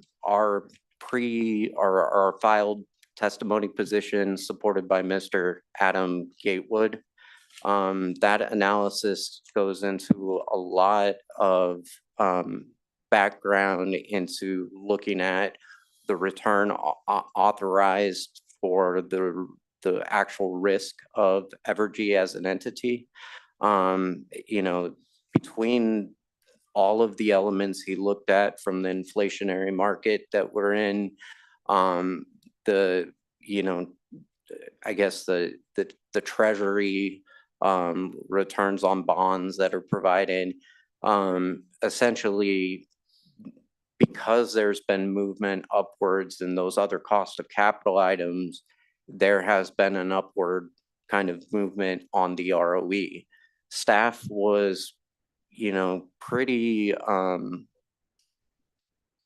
staff kind of led the charge, I guess, from a state rate making mechanism as returns on equities decline. And so when we were seeing reductions in the cost of debt offered in the US and to entities that were provided, as well as authorized return on equity, staff was one of the major drivers, kind of maybe a little bit ahead of other states in our reductions to ROE. With that said, as we've started to come up and there's more inflationary factors that are going into the cost of debt, plus the additional kind of feedback that the commission as well as staff has kind of responded from investor feedback, you know, since that last rate case, that became a really hot topic priority for the commission, kind of in producing kind of an adequate rate of return, but a return that kind of makes sure that the costs to the public are not too high as well. So the lowest possible return that we feel is market driven by the data. Okay. Thank you for the granularity of that answer. I want to take a look briefly at rate case expenses. Michelle, if you have I think there's a one-page summary of rate case expenses that we were provided with.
Well, Michelle's working to find that. I'm going to go ahead and ask my questions of the witness.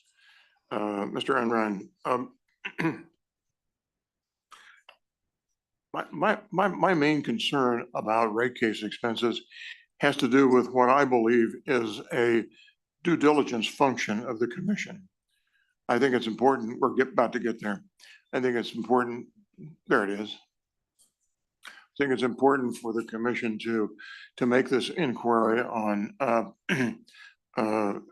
dockets involving rate cases. By the way, who bears the cost of any approved rate case expenses in this instance by the commission? So any approved rate case expense filters into the cost of service provided by the commission and paid for by ratepayers. Ultimately ratepayers. That's correct. Right. Would you agree that in utility rate cases, the utility should have the burden to prove that the utility prudently incurred its rate case expenses and that the amount of rate case expenses the utility requests to recover from utility ratepayers be just and reasonable? Yes, and one of the ways we kind of look at rate case expense is to analyze where the parties positioned were in the last docket. Evergy submitted its update to rate case expense via a letter to the commission, which was formally filed in the docket. The rate case expense included was 1.48 million with a 10% contingency of 148,000. That contingency was meant to address additional additional hearing prep as well as costs that were not necessarily calculated in the KCC's updated rate case expense. Unfortunately, in this particular docket, our time sheets did not include the most recent 2 weeks included in the last update. And so I think that's why Evergy kind of put in the $148,000 contingency.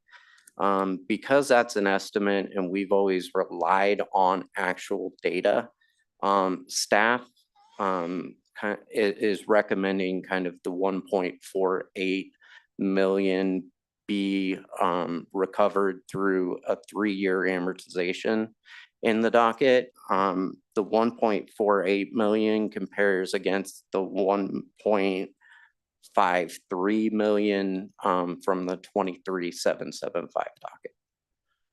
Okay. You have had an opportunity to review the contents, have you not, of the document that's now on the screen? Yes.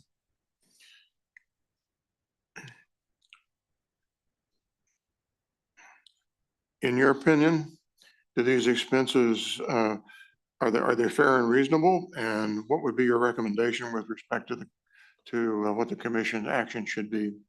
Based on our review, staff determined that they are fair and reasonable costs, and otherwise outside of the contingency should be recovered.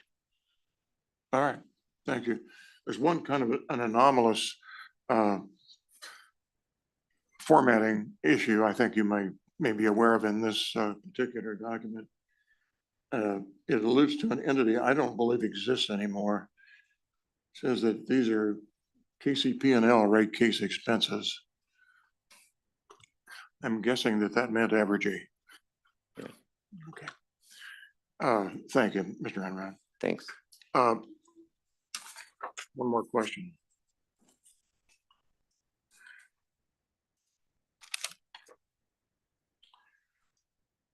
What I want to do is close my cross-examination with a very open-ended question.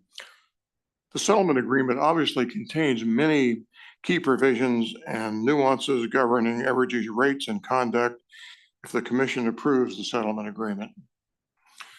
Within this venue and given the opportunity for public discussion and consideration, this venue provides, from among the various provisions of the settlement agreement, are there any particular issues or provisions that you would care to emphasize or discuss at this time? So I'll walk through kind of the key provisions I think staff looked at in the settlement. I mean, staff advanced the initiative on the Panasonic revenues. And I think the deferred revenues associated with Panasonic, you know, staff's original position to defer all of the recovery back to ratepayers was probably a more aggressive position, I would say. You know, when we looked at kind of a settled position on this particular issue, we really thought that the revenue sharing mechanism that was contained in the last merger settlement would be kind of a good mechanism to look at. And then we would only be looking at earned return above a 9.7% threshold. That is important primarily because, I mean, from a regulatory lag perspective, an authorized return may be granted, but not necessarily ever recovered by the utility. More than likely due to the capital investment that Evergy is making in its system, you know, in the interim between, you know, our staff's filed update of March 31st, all the way into the point when rates go into effect is not really calculated and recoverable from Evergy's standpoint. All of the investments that otherwise, you know, were in service by March 31st is really kind of the threshold of where that stops. And so it can cause regulatory lag in the interim. And it's a serious, you know, concern both from an investor standpoint as well as, you know, giving the full opportunity to earn your earned return.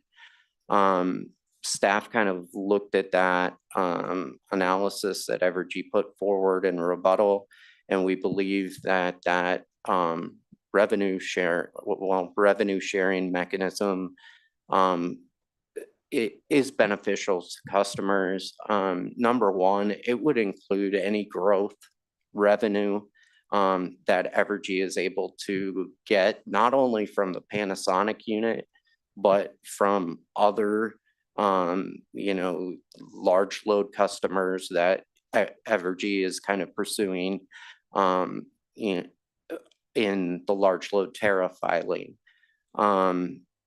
Outside of that, that investment dollars will be looked at in the event we would have deferred them and put them on the books. Essentially, it would have resulted in Evergy kind of maintaining that cash on his books to provide back to ratepayers. Here, with the Panasonic units kind of going into service and Evergy kind of retaining at least some ability to use those funds in between time, it more than likely would result in reductions in the cost of debt and as well as maybe additional equity layers that they would otherwise have to issue.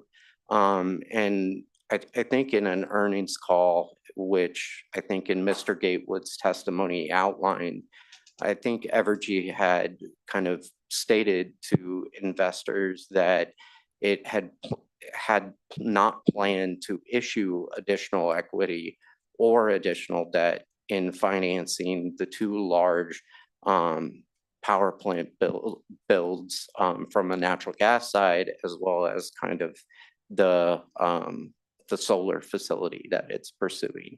So I don't think, at least in the near term, that those two elements are necessarily quantified in the rate case. And it would be an essential factor, I would say, that was on our minds when detailing out our settlement. All right, very good. Any other matters you'd care to take up?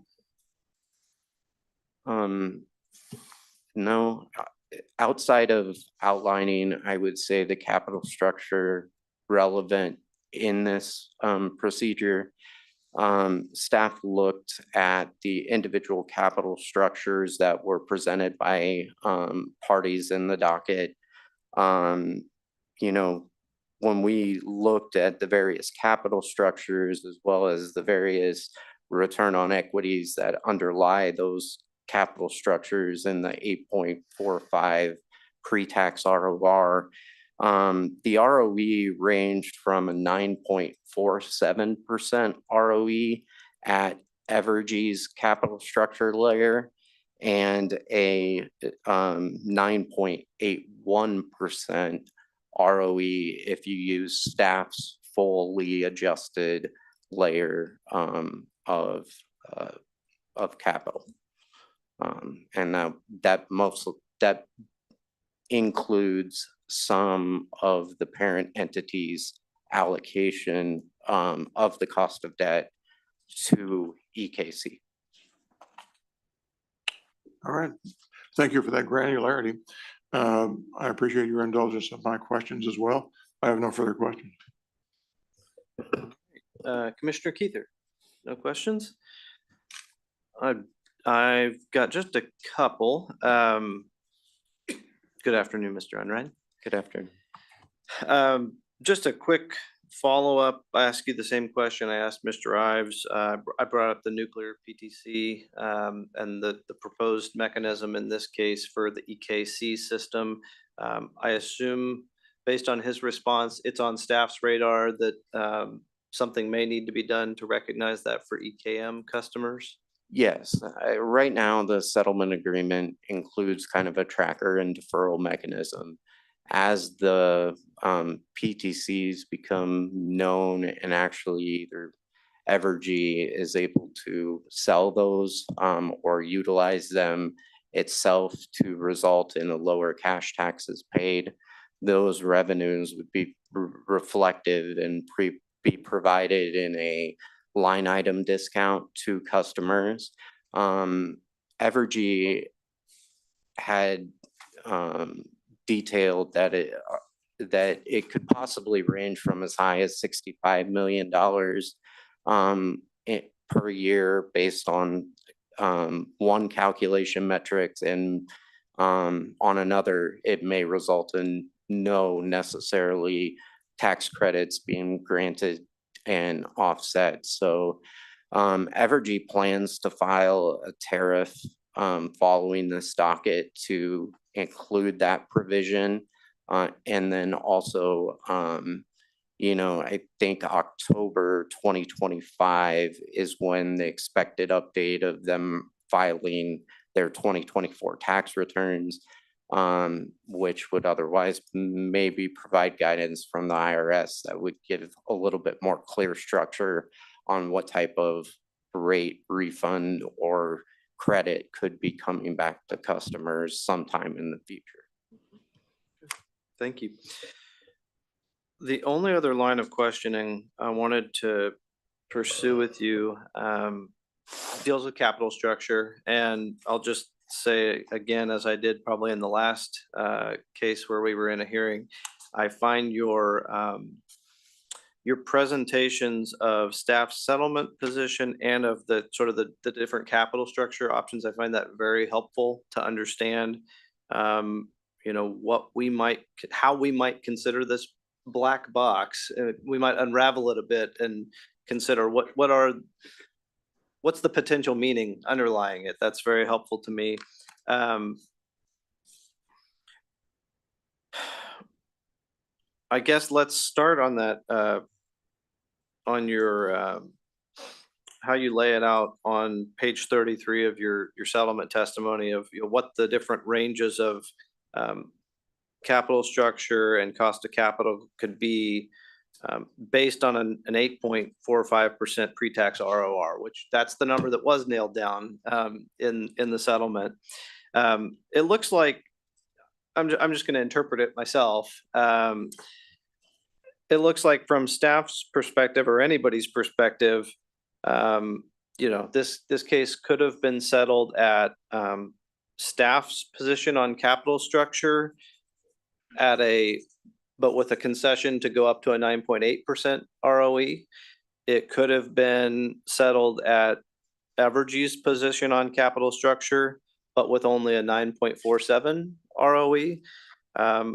Or it could have been settled with a 50-50 capital structure, somewhere in between the staff and Evergy position at essentially a 9.7% ROE. Are those sort of the main ways of looking at what a settlement might be? Yeah, and that's the range is pretty tight actually in this settlement, and it kind of allowed the parties to get there in different ways, but essentially there was not a severe difference between what a pre-tax ROR was ranging in between, you know, the parties in the docket. Now, staff and as well as Evergy moved more substantially to get down to staff's range. And you know, if we advance the 50-50 capital structure, that would equate to the 9.7. And then if we use staff's filed capital structure position, we would be at the 9.8. So let's turn back to your breakout of how you got to a settlement position on page 29 of your testimony, your settlement testimony. First, I want to look at the those income statement entries that added up to about 905,000. Are those weren't just litigation risk, those were updates that you made to your position, correct? Well, for the Western Plains Wind Farm, yes, that's an update. Staff had included kind of a depreciation analysis based on a 25-year useful life at the beginning of kind of using the model that Evergy proposed back in 2017. And so the difference in that adjustment primarily is just the depreciation position that existed on the books of Evergy. And then we made an adjustment to kind of put in a $345,000 reduction to the revenue requirement for Western Plains on an annual basis. That adjustment was agreed to by the parties, and so it wasn't something that was outside, you know, the parties' purview in settlement. The other two was the property tax adjustment. Staff intended to include the property taxes that were last passed in the most recent 2024 property tax surcharge, which was 140.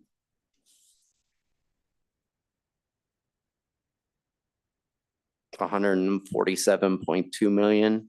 When we reran our model, we were slightly under that 147.2. The intention was to include the 147.2. So that was also a settlement position that the parties had discussed and kind of agreed to prior to settlement. And the other one is rate case expense, which is normally updated, through the most recent date that's applicable. So those were updated settlement positions you knew you would go in being willing to accept. Yeah. And then as we move down to cost of capital, that's the item we just discussed, that $4.6 million increase could either be, I guess from staff's position, that could either be you conceding to a 9.8 ROE or more likely conceding to a 50-50 capital structure. Is that correct? That's what that 4.6 million is? Yeah, that's basically just the pre-tax ROR difference between, staff's original adjusted position and then the most updated analysis that was provided kind of in the case. So that gets you to the 126.2 number. And I apologize, nobody, I understand it's a black box settlement and nobody wants to be walked to exactly how you might arrive at something, but you've still got $1.8 million to get to that 128. Tell me about that number. Is that the consideration of additional rate case expense if this might be fully litigated? Were there additional accounting adjustments that staff felt they had litigation risk on? Is it consideration that the commission might see merit in either Evergy's ROE or capital structure position, which could very quickly escalate the revenue requirement number? What, from staff's perspective, what really went into that 1.83 number? I mean, the difference between just the 128 and the 126 is just kind of an overall litigation risk. That's kind of a summary between all those results presented by you. I know essentially we were still significantly far apart from an operating expense update, as well as the difference between Evergy's construction work in progress difference and what staff filed was around a $4.5 million additional adjustment. Yep. And so when we factored in some of those additional adjustments outside of what we presented as, really a revised revenue requirement, we accounted for those other differences that we could otherwise lose in litigation and or, result in, I guess the parties taking additional costs and time to both brief, have a fully litigated hearing, and all of that would have been subject to ratepayer recovery in the interim. So it's kind of a combination of those. Well, thank you. That's a very helpful answer. And I know it's a bit unfair for me to try to get you to nail down exactly how you calculate a black box settlement, but commissioners always do that. So. Yeah. Any additional questions by my fellow commissioners? I don't believe I have anything else. So any redirect required? No redirect, thank you. All right. Thank you, Mr. Unrein, for your testimony. You may step down.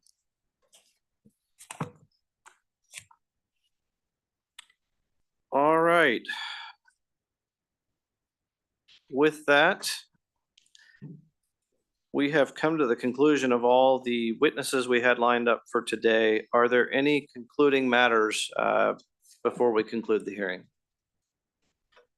All right, seeing none, this does conclude our hearing in docket number 25 EKCE 294 RTS. A commission order in this docket is due by September 29th, 2025. If there are no further matters, we will adjourn. Thank you.